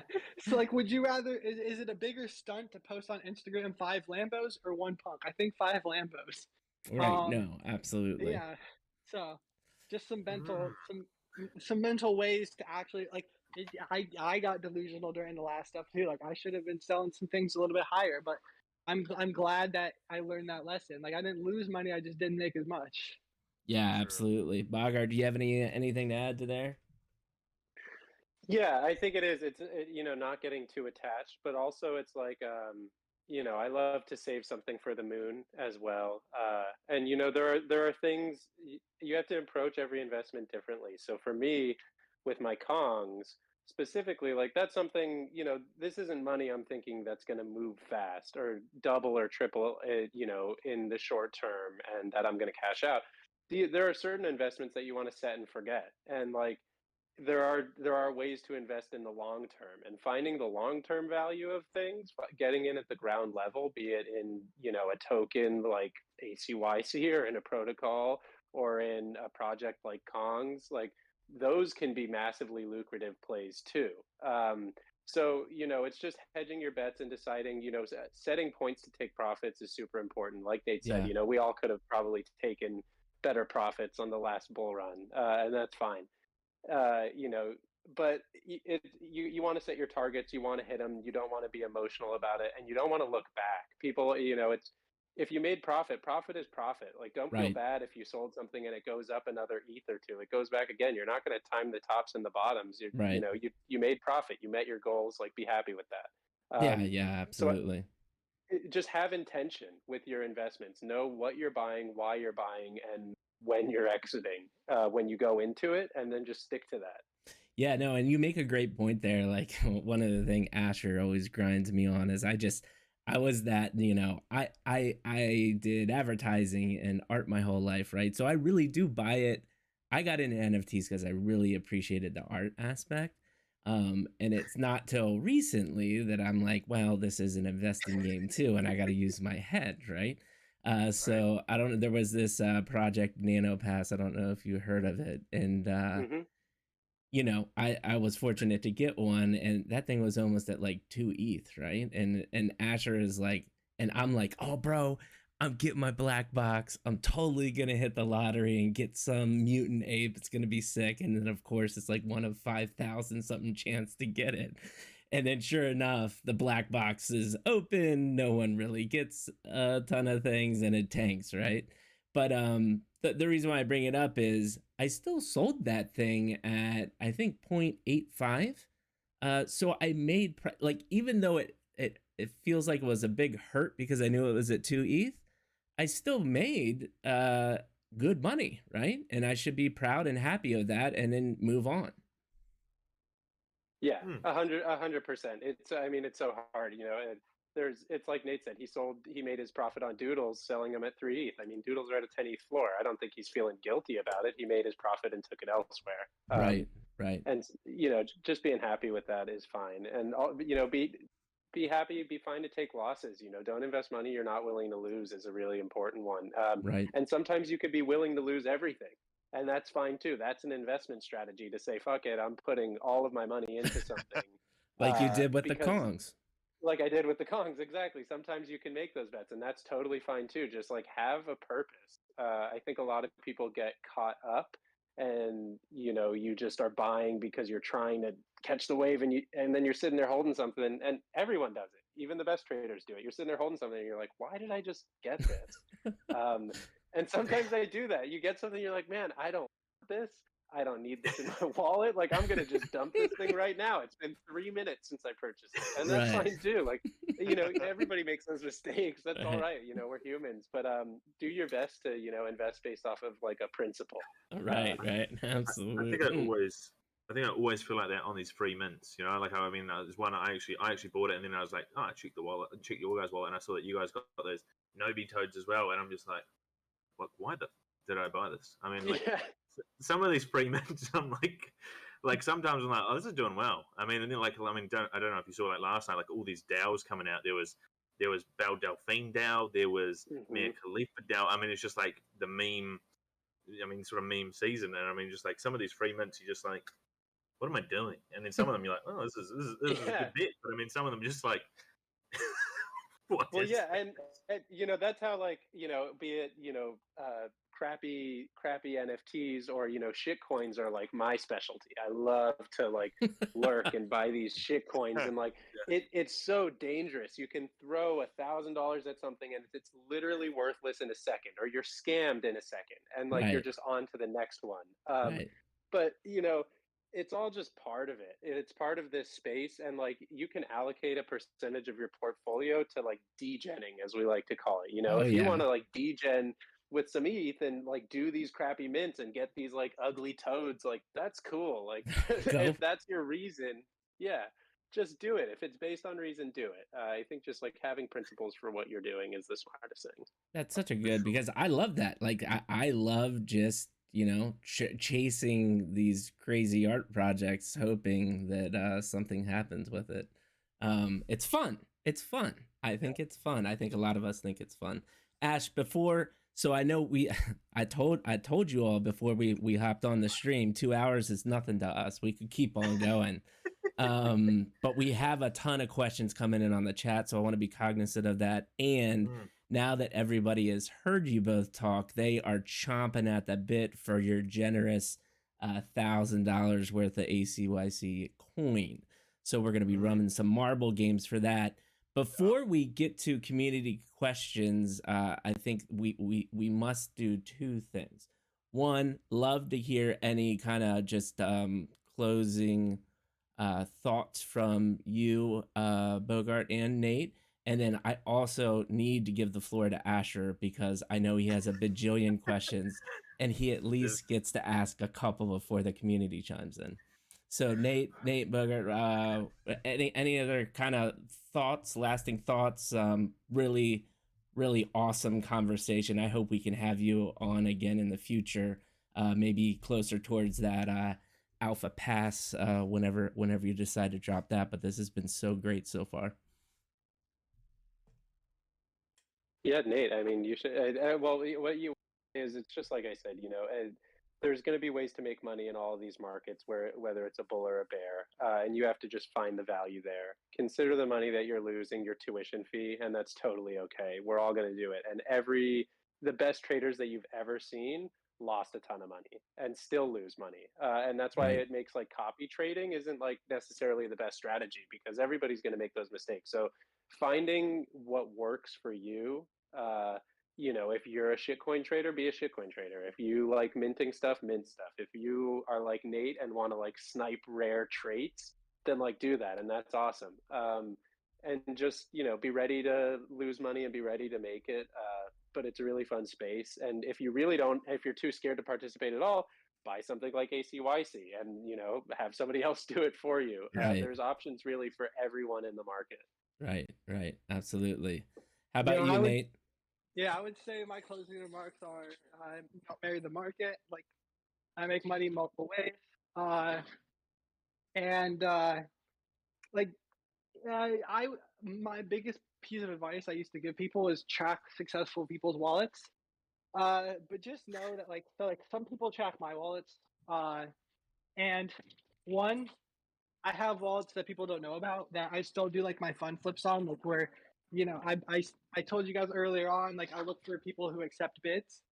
I still have wallets that I accept those bids, like I bid on, because people, when they see that I'm bidding on it from my main wallet, they say, "Oh, if Nate wants it, it's probably worth more." You know, they're like, "Oh, Nate doesn't buy high." Right. So most of the stuff that you'll see on my main wallet now is mainly just me fucking around, like having some fun. And like I lose money like all the time, but I make a lot more. Like you know, it's hard to copy trade people. Like there are other, like you have to find the right person to copy trade. Um I don't want to, you know, leak any names, but I know a few people that are trading all day long, and you should just look at, like, it's the same thing our Alpha Pass is going to show. It's going to show what they do. Yeah. And those people are the ones you want to follow, because what you'll do is you'll see what they're buying, and then you'll look into it and research it and say, oh, this is probably something I should look at. Because like for me personally, like I've been buying a bunch of stuff for fun, having fun with it, and then I have been doing serious trades. Like there was a hoodie VR punk, virtual reality. So like it had like a VR headset on, Right. and that's a rare trait for punks. And it was a hoodie, which is also a very rare trait for punks. Right. And I looked at it, and it was this guy listed it for sale really high. I think he listed it at like $1 million. And I saw that he minted it 4 years ago, so he minted it for free. And from what I've seen in the past, the people who mint it and finally decide to sell are people who, you know, one, they, you know, bought it a long time ago and found out they had it, and two, you know, they have likely never seen that much money in their life. Right. And so what happens is you never market buy, you always offer. And so I offered him, I think, 660K instead of the mill, which I believe is worth $1 million. Right. And I left that bit up there for like 4 days, and he kept messaging me too. He'd find me on Discord, he'd find me on Twitter, and he'd be like, "Hey, do you want to talk about this? Like, hey, like, do you have a better offer?" And I'll never forget the first thing he said to me on Discord was, he's like, "Ha ha ha! I've held this for 4.5 years. You think I'm gonna accept the first bid that someone throws?" And I was like, "Yes, I do," because I mean, no, I didn't say yes, I do. I was like, you'd be surprised. I was like, you'd be surprised how many people mint these punks, and after years list them, and once they see money, they accept them, just like I told you guys. Right. And every time he messaged me, I ignored him, because what happens is it just lets me know he wants to buy, he wants to sell. Yep. Right. Yep. And Right. yep. Sales late 101. Yep, late last night he accepted my bid, and the first thing that happened, like, this is the issue. He listed it for $1 million, and then what he did was he listed it for, I believe, 850K, and nobody bought it for like a few hours, because, you know, 850K is still a lot of money. You can't get that together instantly. Right. Yep. And so after a few hours, nobody bought it. He's like, "Oh damn!" And Ethereum went from like 3,300 to 3,100. So he was probably like, "Okay, I'm gonna secure some money." Yep. And you know, next thing I know, my inbox is filled with, "Oh my God, how did you do that?" And I'm like, "Well, it's kind of just like a bunch of like educated guesses together, mixed with having liquidity, because like I said, like I've been selling a lot of stuff. I have a lot of money sitting on the side, and so I can make these type of plays while I'm losing money, having fun on the other side. Like I'm Right. throwing away money at these free mints for fun while Right. I'm looking for this big macro play. Like now I'm gonna hold what I just bought for 660K, and I'm gonna sell it for $1 million, whether that's in a month or two. And you know, if I need to break even, I know I can just sell it for, I can list it for the same price I bought it for, or even a little bit higher, and sell it instantly, because a million other people would buy it for the price I just bought it for. So Right. it's kind of Right. like, it's low risk, high reward, these different types of plays. So like I said, don't marry the market, and also like copy trade people, but find out who you're copy trading, because right now, like, you know, if people were to copy trade my previous mutant play where I bought like 50 of them for 4 ETH, that would have been so boring for them. Like they would not have liked that, because they wouldn't have wanted to hold for the 3 to 4 months I held them for, just to make 4 or 5x. Mm. So find out who you're copy trading, and also like realized that, there's going to become a time where maybe NFTs aren't the new frontier, and maybe, we should just sit on the sidelines for a while and wait for it. Like, I'm so excited for the next bear because I'm going to buy everything I want and hold it for years. But like, I think like some of the people right now who are saying that they're buying and holding, like if you follow like Gary Vee, he's buying a bunch of stuff that he said he's going to hold for years. Well, I think he knows that he could also buy the same stuff during the bear for a tenth of the price, but it doesn't matter to him because he's got millions and millions of dollars. Right. So like understand everyone's perspective, and like having all of these I think throughout this entire like podcast, I think a lot of people might have realized that like I look for a lot of mental cues and a lot of like mental stuff. Like I like to ground everything with logic, and learning how to apply all of these mental if this then that's is how you become a good trader. Like I always say, like the freest way like to make money is look for something like a strong token. The same thing in crypto, same thing in NFTs. If it goes down 50% in a day, buy it, no matter what the FUD is. Right. Like Bogart mentioned the Wolf Game FUD. Like there's a wool token we talked about earlier. It was at 44 cents, and that FUD came out and it went down to 22 cents. Right. That was a 50% dip, and the next thing you know, in 2 hours, it's up to 36 cents, which is a 50% gain. So Right. buy the FUD, buy dips. Always be looking for them. Like during the last bear market, I think some of the best ways I turned one Ethereum into 100 was by searching for the blood. Like always look for what's bleeding or like what's being FUDed, and then ask yourself if it's valid FUD. So like Right. most of the time the FUD, as long as it's not the project founder has been found out to be a serial scam artist, or we found receipts that he spent all the money on private jets, like Right. then it's good. Like if the FUD is that oops, we accidentally did we like yeah I don't know like I don't know if people know what Tornado Cash is, but Tornado Cash is kind of like a scummy way to mask where your money is going. Right. If the project founders send 5 Ethereum through Tornado Cash so you can't track where it's going, that's not really FUD. They probably just want their privacy. But some people can turn that into FUD events. So Right. I used to always find where the FUD is and what it is, and as long as it's not the project founders exit scamming, then I buy the blood and always sell the rebound. You buy the dip, sell the rip. You never hold. You never ever hold. Because Right. you always want to be liquid for the next dip. Yep. That makes sense. Dude, that's so much great information. Tons of questions from the chat. Are you guys good for some closing AMA questions here? Yeah, And then we got to get absolutely. Asher in there. Yeah, go for Awesome.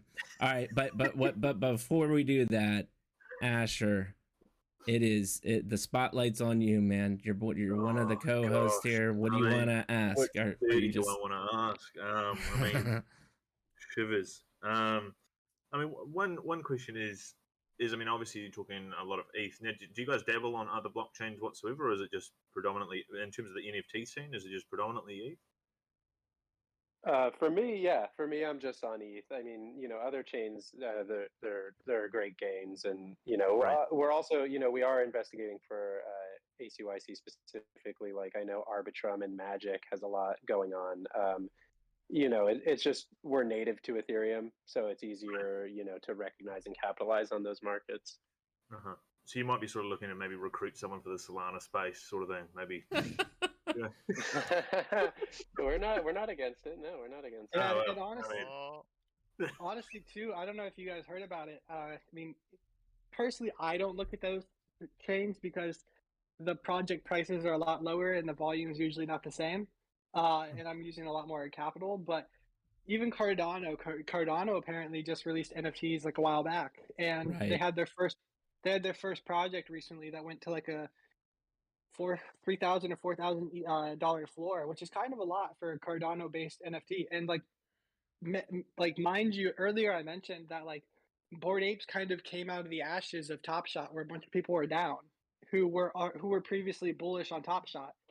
Cardano to me kind of sounds like it could be the same. There's a lot of loud people in the Cardano ecosystem who are down a lot, or who think Cardano should be up more.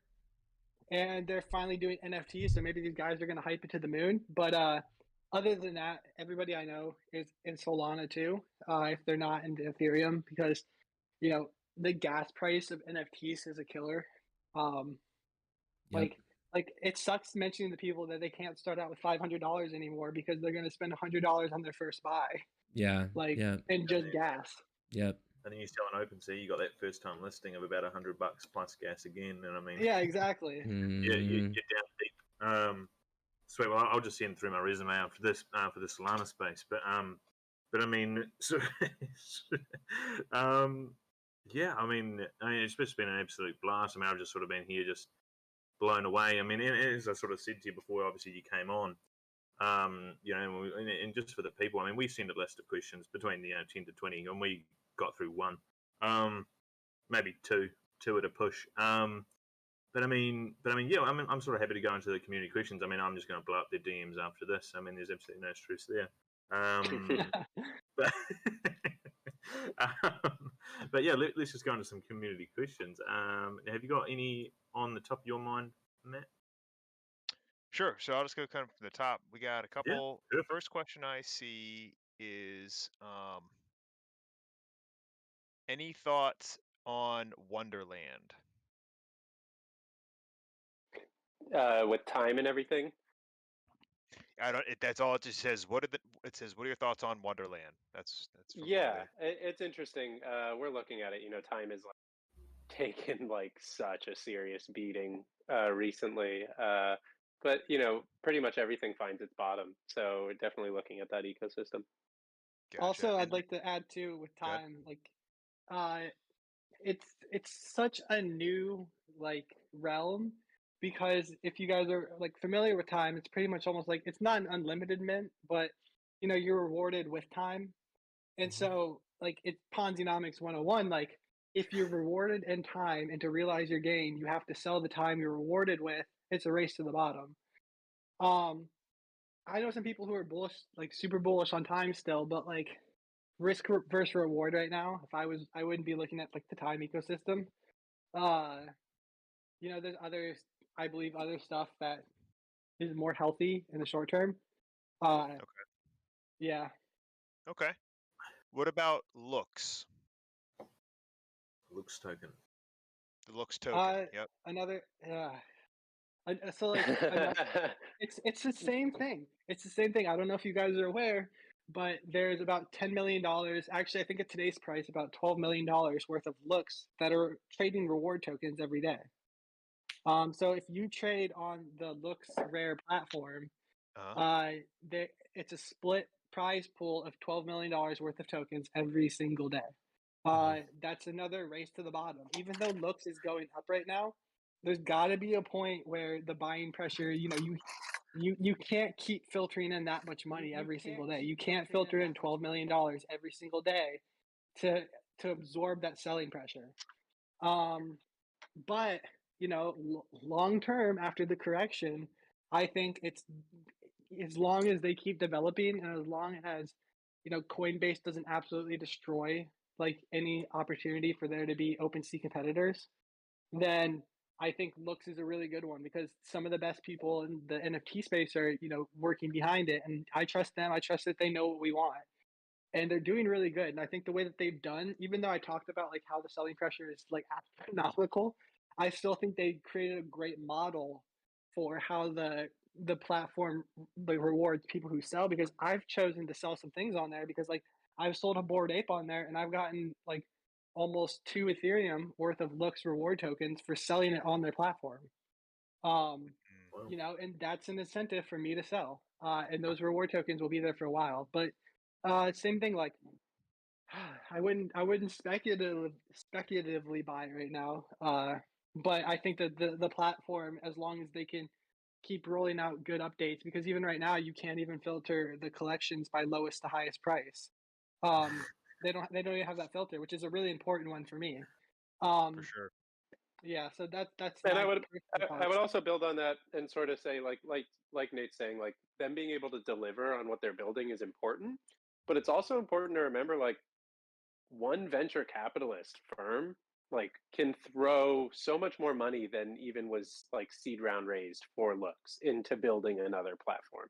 So it's about how quickly is Looks able to deliver a product that people genuinely want to use, and are they going to beat the next person to it? Because you know it has its problems for sure, and they've been really good about addressing that, getting on fixing stuff, but that's the gamble you're making. You know, it's a big space. The ocean is very Got it. big and filled with a lot of people who want to make money here. And the first platform that does it will be successful, and maybe it is Lux.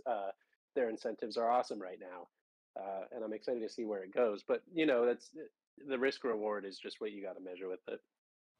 Gotcha. I love it. I love it. Another question here is: are there some special tools that you guys use to monitor the market? Yeah, part of that is what we have in our private Discord. We are also, you know, we use you know different tools like NFT nerds and Nansen and you know a few other tools. I use Ryzen, certain things to snipe NFTs. There's a whole bunch of things you can use Okay. like that. Yeah. Fantastic. Fantastic. And then another question. This is kind of rewind. Sorry, this was asked back when we were talking about all the you were talking about World of Women that was pumping and was bringing all the other projects that were kind of women centric up there. The question was, how do you pick a good woman project when there are 40 of them that come out at the same time? I mean, it's tough. It's tough. It's the same sort of thing, though. I mean, you know, you are always wanting to look for a real. Not always. You know, things will pump, and it doesn't have to have a real fundamentals behind it. You know, the market is rational, but if you can find things that are fundamentally good projects that release, you know, within a wave of a trend, like you can catch those, and those will be valuable.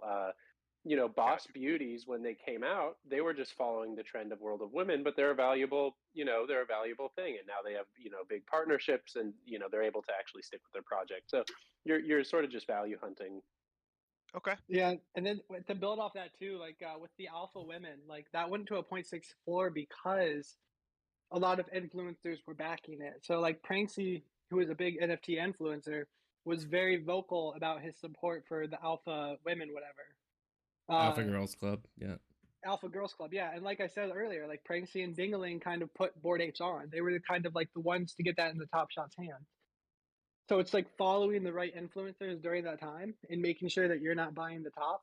So like, you know, make sure that Pranksy hasn't tweeted about alpha women or alpha girls clubs 10 times before you buy. Make sure you're buying on the first tweet. Right. Got Right. it. Stuff like that. Like find who's backing it, and then also like it's very important to go to the OpenSea like the ranking page and then rank it by 24-hour volume. Every day I go to the OpenSea ranking page and filter it by 24-hour volume, and it'll show you percentage wise like how much more volume this certain project has had compared to the day before. And I usually look through the first 100 collections, or the first 100 highest collections, and I just see if there's room for it to grow. So if like World of Women is at 70th or 80th or 90th, then I think there's got to be something that's going to hit 1 ETH. And so I look for what that 1 ETH collection will be. And at the time, I think it was Boss Beauties. And then you look for the smaller one. So I'll just use the information available, which, Right. in my opinion, everyone uses OpenSea. So look at the information that they give you. Right. For sure. Absolutely. Good deal. How do people? Oh, I'm sorry. One question: have you looked into Meta Pets? Meta Pets as a meme token. No, I'm scared of all that. It could be good. It could be good, but even Bogger, I know you've been in like these meme tokens or these like anything like digital realms. Like you can hire a team on Upwork Mm-hmm. for $1,000 to create you the best promotional trailers and to create you the best models and act like you're creating the next big thing, when in reality it's actually hundreds of thousands of dollars of work that you need done to create Yeah. these actual platforms. So like Right. Yep. we've seen so many things come through where they've created these great little trailers and these great little projects, but they don't have the infrastructure, and all they have is that marketing ploy, and Right. then they hire somebody to push it. So like in my opinion, it's really hard to even consider any of those because it's none of you, like unless you've built it, you don't know how to find it. Right. So unless Got like it. unless you've created it, you don't know how to filter whether or not it's real. It's the same thing like you can't scam a scammer because a scammer knows the game. Unless you've Right. built like the platforms, you don't know how to know what to look for. I think all of that stuff is really early. Anything that tries to be like Pokemon is also very early, even though we all want it. Like I want like an Yeah. NFT Pokemon type thing. Everybody wants it, Pixelmon, but baby. yeah, I mean those have been around for a long time though. So like that one Yeah. could be building it too. Yep. And then the last question, because I know we got to get to the raffles here, is where and how do I purchase ACYC? Sweet. Yeah, I mean, the easiest way to say it would be go to acy.capital, and that's our website. And then on there, there is a link to Uniswap where you can trade. And you can also, at the top, you can click on the blog, and it'll take you to our Medium where we have a post sort of walking you through step by step how to do it.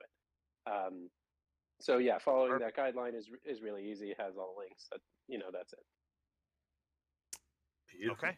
Love it. Very cool. I think one more question just popped in, and we'll leave it at that. And then What is that one, Mike? what do you think about Solana project Star Atlas? ACYC is buying some big ships or Polis token. Don't know what any of that means.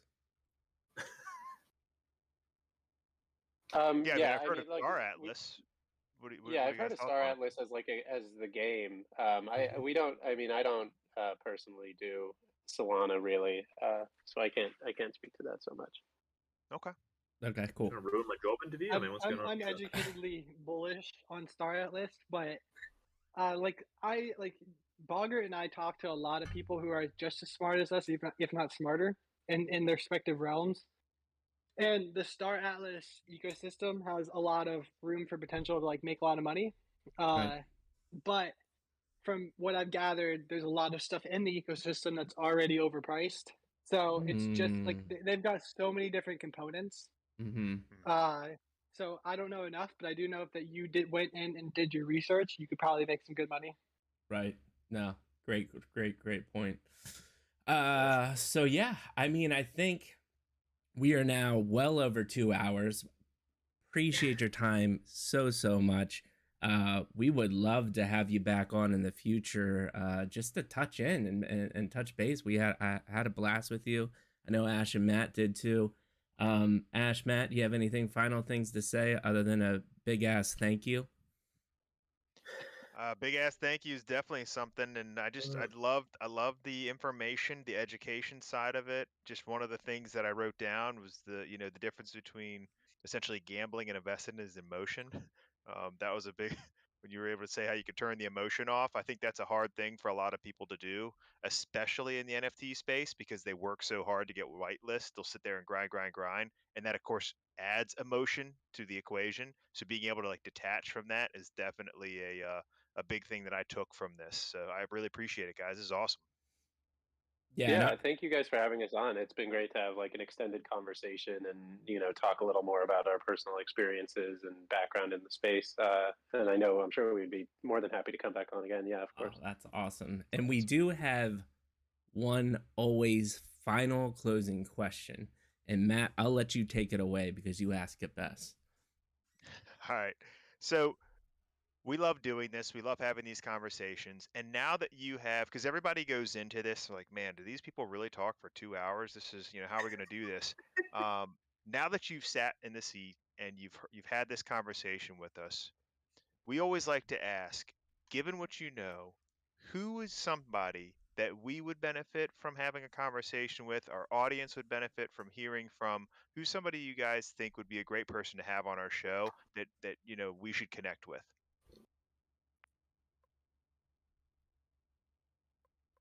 That's a tough one. It's hard, in this space. So many people don't necessarily come on with their voice to things. Sure. Right. Which I love. A lot of this space is anonymous, and you can sit in a Discord channel and get the best information you've ever heard from someone whose voice you'll never hear. True. That's true that's too. hard for me to speak to. Yeah, maybe Nate. You don't have to give it an answer right now. If nothing pops no off the top of the head, okay. we'll we always like to ask. We'll hound you on Discord and make sure you answer us eventually. That's all. Yeah, I think the issue too is with the with from like our side, the people we know, like probably wouldn't do this because like a lot of people in this space, they feel like once they give up their anonymity or whatever, Right. like they feel like once you hear their voice, they've given up their like who they are. Yeah. Yeah. Like I know a lot of people who won't answer a voice call or who won't, etc. But like they'll talk to you like they're your best friends. Or I went to like Art Basel in Miami, and a lot of the people who wouldn't get on voice calls were at Art Basel, and they it's just like a lot of people like Interesting. try to stay as anonymous as possible. Yeah. And I think a lot of the loudest people are like the most phony. Like a lot of the people who try to get you to follow them are the ones who give you the most fake advice. Oh, absolutely. Well, and even somebody outside of the box, right? Like not necessarily somebody that's what you guys do, that does what you guys do, but even like from maybe the tech side or the development side, or somebody involved in other projects that have to do with specifically just the coins or farming, or because if we you like could to bring somehow different aspects in there. If you could somehow get MEV Collector to answer a DM, he would probably be the best person for your audience because he is somebody who, if you look at his Twitter, he's somebody who self-proclaimed turned 6 ETH into like thousands of ETH. And he did it all through using smart tools like Nansen Data and following smart wallets. So all he ever did was follow the smart wallets like we were talking about earlier and make money off of following their moves. Right. His name is MEV Collector. All right. And just ask him for like 15 minutes of his time to talk about how he uses the tools. And I think you guys will find a lot of value out of that conversation. Right. And that's probably the best recommendation I can give. I love it. Yeah, Thank you. I would say we do have Wall Street Stonks is also, he's a good guy to talk to in the space. He's more involved in the just larger crypto finance second space. That for sure. Yeah, and we're working with him now to do our marketing as well. But he's a great mind in the space and would a great talker as well. So. Yeah, no, I love it. Awesome. That's awesome. Yeah, I heard you introducing him on your Twitter Spaces. So yeah, maybe there's a connection there. I appreciate it. Again, we'll close it off here and go to the raffle. I know you guys have been talking for a while. You wanna close it here, or do you want to stay on for the marbles race? Totally up to you. I'm happy to stay on. Okay, great. Yeah, I love marbles. A little backstory too. In 2017, when I was trying to get rich off of crypto, it was me, charts, and Twitch streams all day long. And I used to feel so cool when I would win like a marbles. This is actually going to take me back. One time I went to like a festival, and I think I only had like $150 in my bank account, and I won like a $50 marbles account. A $50 marbles giveaway. And that paid for some of the party favors during that festival. I love it. So good. Marbles take me back. Yeah. So I think what we decided is you were generous enough to give $1,000 away in the ACYC. So what we're gonna do is, to make it more interesting and not just give it all to one person, I think we're gonna do 5 $200 giveaways. Does that sound good to you guys? Yeah, totally. It sounds awesome. Yeah, do that. Let's give 5 people some party favors. Yeah. So what we're gonna do is, we always do. We had the Twitter competition, or not the Twitter competition, the Twitter giveaway, and so we'll pick 2 people from the Twitter giveaway, and then we'll do 3 marbles races. First top marbles winner will get $200 worth of ACY. So you all ready to do this? Let's go. Marbles. Yeah, I got the marbles up. We like to do the community maps. They're our faves. And we're actually, so there's a new derivative of a punk NFT coming out called Punk X. they become pretty good friends of ours, and we're actually running a competition. We're going to give whitelist away who makes the best Punk X community map for us to play on stream. So I'm pretty excited about that. That's gonna be sick. Yeah, that'll be a good time. All right, we're gonna go with the Extreme Glorious Show again. Go ahead. Oh, is it going to show on one of your screens or? So I would say if you've got another screen, but I know if you're trading, you've definitely got multiple screens. If you go to the Twitch, you can sort of just watch it on the side. But we won't. If that makes sense. Yeah, I would you watch it have to watch live Twitch. on the Twitch stream because I can't share it through. We're talking through Discord. Okay. What's the Twitch? What's your guys' actual It Twitch account? is. We'll I'll DM it to you real put quick. it in chat Yep. or DM to him. Okay, cool. We'll DM. This I'll put looks it pretty cool. It's a wild intro. Ooh, yeah. All right, let's Especially say- after we just talked about the difference between gambling and investing. Right, It's really good. absolutely. This is definitely Little nugget like a to leave you gambling with. thing. So how are you all? Are you all family men? Or you married or anything like that? Or do you not want to divulge that information either? I'm Sig- not.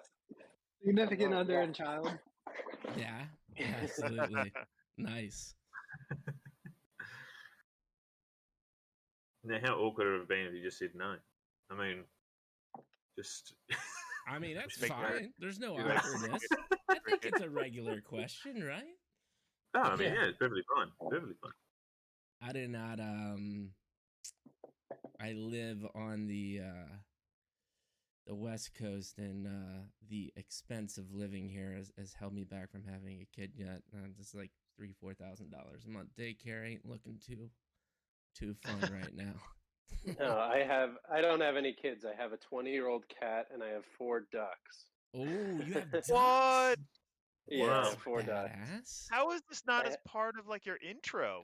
Right. Right, yeah. Yeah, I forgot the ducks. Yeah, I had 6, but they don't last long. So down to 4. I wouldn't know. I've never heard of anybody that had ducks. Yeah, How does that what even got you happen? into What- how did that start? They're cool animals and it's a great source of eggs. It's a fun thing. I'm also on the West Coast, kind of living rurally. I live basically on a cow farm. So, have a backyard. Nice. I got the ducks. That's awesome. I love it. Yeah. Rural California so is cool. fun. Dude, Should we make got California. With the Cybercon VX, we should get like a competition of some fan art with your VX, maybe 4 ducks and a cat. I reckon. Yeah.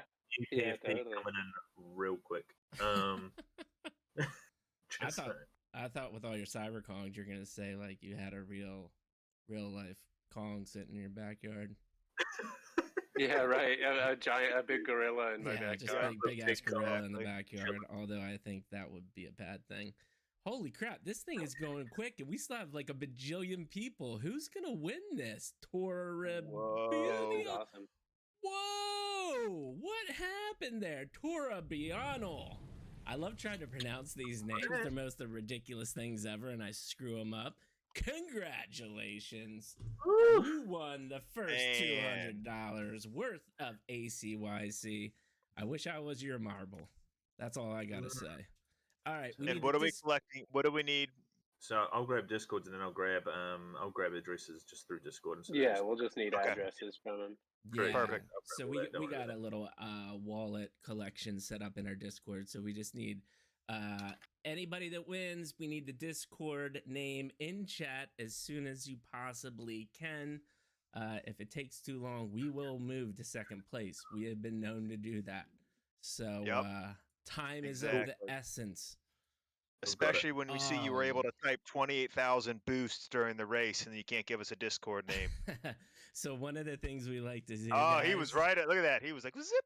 There it is is. when we have other good giveaways. Sometimes we'll do. So I don't know. You said you're in marbles, familiar with it, so you can do the exclamation boost, right? So we disable that, and then we ask people to come up with just the funniest exclamation something, And the funniest one we vote on, and we give them a prize, and that's become a pretty big hit. Although it gets pretty Depends.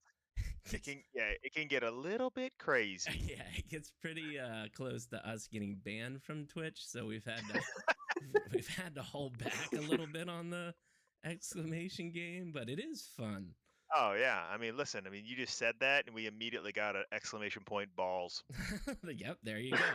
That's like pretty much where it goes. Dangerous marble attack. It's the next one in the race, dude. Thank you so much for giving some ACYC away too. Yeah, ACYC awesome. away there. Thank you so much. Spreading the love. You know, I honestly, when Matt and I and Asher started this, we were like, dude, no one's gonna come to like watch. They're just gonna come for the giveaways. But I think I am surprised as how quick people, you know, we actually grew through this entire time that we were talking. We actually went up viewer counts the whole time, steadily. And I think to be able to talk for 2.5 hours and do that it's impressed me. It's beyond my expectations. I thought, you know, oh, people are just gonna come for the giveaways and peace out. But I think people genuinely enjoy the content. And you both killed it tonight. It was awesome. Agreed. Yeah, well, man. That's great. Yeah, thanks for having us on, and I'm glad people enjoyed. Certainly, I know we love to be here and talk to everyone. You know, we host Twitter Spaces pretty often for the same reason. It's good to reach out to everybody and you know, make that connection. Yeah, I'll definitely hopping into the Twitter Spaces now more that we had this convo. I've just been so busy. I've Matt and Acyc, I've known being a mod in an NFT project isn't for the amount of work that you do, the compensation ain't so great. Although Hate Beast could do a thing. Although according to Nate, 1 ETH, so I don't know. I could be in. Well, he also said 10 ETH, so he really left it he up went in the from air. 1 ETH to 10 ETH. So and then like unconnected to this entire conversation. Some of the people that I mentioned that Boggart and I like connect with just told us that, you know, they aren't listening, and they said Hat Beast is releasing soon and it's going to be the next big thing. And I trust their opinions. So yeah. And from what you said, like, you seem like someone who did your research. And I just like now it's connecting with me that the you know, the Hapes or whatever, that they were at like 20 to 30 floor, and I do remember looking at those. Yeah. And so people will be like, well, if those hit 20 to 30 ETH, then, you know, these could at least hit 10. So kind of like so they actually the mindset I usually one just sold. So the reason why people were buying them up is it allowed you, if you bought one, you became basically an OG for owning one, and that allowed you to mint 2 of them, and I think you got the first one for free, if I'm correct. So people started buying those up, and like I said, when the Discord launched, they were 0.4, and now actually 3 days ago, one sold for 44 ETH. Which is pretty incredible to think that somebody's going to spend 44 ETH for essentially one free Hape. Well, one Hape that costs 44 ETH, right? And then another mint price. You know, that's like, man, that's a but lot. It's still the Genesis cost is going to go up with the main. It's true. launch. It's true. It's true. So in the end, they'll have 3. You're right. At the end, they'll have 3. Right. It's just wild Plus, how maybe this. With it's going to be interesting today. So. Dude, look at this. This got a little loop-de-loop in it. I like that. Yeah, it's getting Holy wild. Holy shit, do you see it? It just like rips him around there. Oh, dang. Dude, Deuce Bobolo. One of my favorite things of marbles is just reading the names. Deuce Bobolo in the deep. Too deep was our one of our glorious mods was in second there for a second. Deuce Bobolo, Airferg. Oh, Deuce pains it out. I thought Airferg was going to overtake Deuce Bobolo. Fantastic Deuce name, by the way, Deuce. Deuce Bobolo, male Jogalo. That's fantastic. You nailed it. Dude, but so, you know what I love about this too is, I mean, there's a lot of new names, but we have a really cool core group of people. Pink Mink, Too Deep, Hufflepuff, a lot of Sebs, our boy Sebs, We don't really know Seb's identity, but he's secretly definitely a whale because he just likes to gift 100 subs at any random time. So we love our Sebs. And Yes, he was gracious enough to give us some ETH to give away to the crew too. Such a good dude. Man, good. All right, solid Discord in chat. Discord in chat. Congratulations, 200 ACYC coming to you. The other thing I want to repeat for any of the winners, please join our Discord. It's the easiest way for us to collect your wallets as well, or any other information that we're looking for. We have channels dedicated to that. So please do that after the show. All right, one more. Plus part of, I mean, look, the theme today was do research, right? Get behind, know the projects, and that's what we're doing. I mean, when we bring people on here, it's because we're genuinely interested in not only their project, but who they are as people. And I think that gives a tremendous advantage to know, hey, these are real people.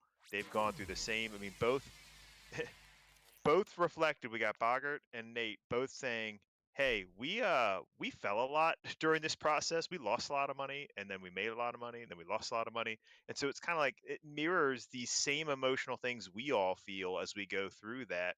And to me, that just, I don't know, that gives me a lot of confidence because, it'd be so easy to just, hang up the hat and say, well, it's obviously not working. Well, that's not the way you get better at this. And you can make a lot of money, but you just got to be willing to scrape your knees up a little bit.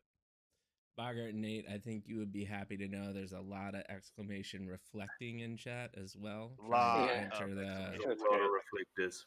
I'm trying to enter the Marbles game.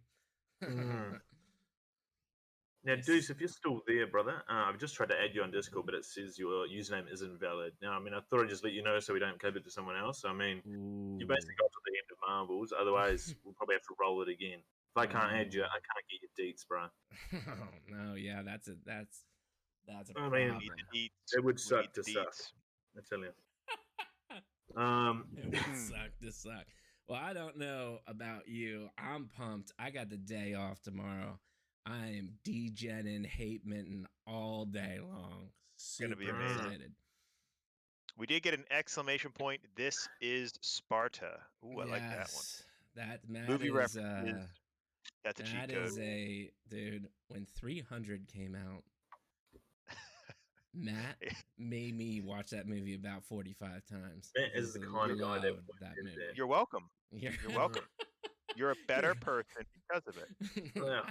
I am a better person because of it. I think that was in his around his conditioning phase too, where I would come down to his basement and the dude would just be smashing his shins with a wooden block or a cinder block, and I'm like, bro, what are you doing? He's like, dude, you got to build up the callus somehow, and I'm like, you're out of your mind. Because guess what? I'm never doing hit myself with a stick. First of all, it's not building up calluses, but it is calcifying bones so they can withstand strike. Richard, we'll do a whole stream on how to calcify your bones on Midlife Crisis. Where the hell are these things teleporting to? I have no idea. What is happening here? What is happening? Our pets. Heads are falling off. One of Midlife's favorite quotes of all time.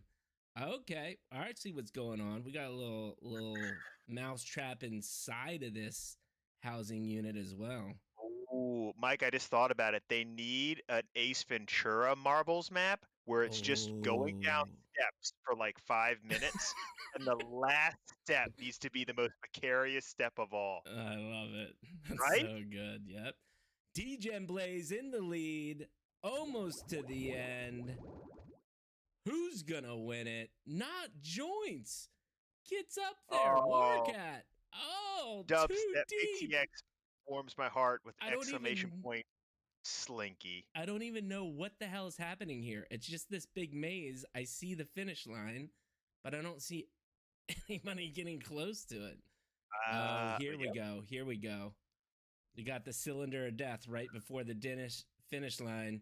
Guy, congratulations. You beat out Default Uno, one of our OGs, right at the end. Congratulations, Guy. You won $200 ACYC. Fantastic. Nate, Bogart, thank you so much. Thank you so much for thank everything. you guys. We had a blast. It was great. You go home, and well, you're probably already at home, but you go read those crypto charts or whatever you do to make all that money. Be smarter than I am, and I'm just gonna start buying your coin and put my trust in you, man. Because what you told me, you got my 100% confidence that you guys are the real deal. So thank you. Awesome. Yeah, we got a lot of people in chat saying this was their favorite stream, so we really appreciate you guys. Well done. Yeah, absolutely. Awesome. We Yeah, really appreciate thanks that, guys, and appreciate everyone listening. Yeah, another Thanks for thing getting a we'll hold of do, I'll cut this together and get, the marbles and stuff out, so it's just our conversation. I'll share that link for you, and, feel free to put it on your socials and do whatever you want to do with it. Yeah, flip it up however you want to use it. Yeah. Awesome. Perfect. Yeah, we'll have this up on our YouTube as well. So for anyone who missed it or wants to go back, we'll be able to catch that. Awesome. Nice. All right, gents, Love have it. a great night, and awesome Yeah, talking, and take it easy, we'll definitely make sure to reach out so we stay connected. Yeah, love it. Yeah.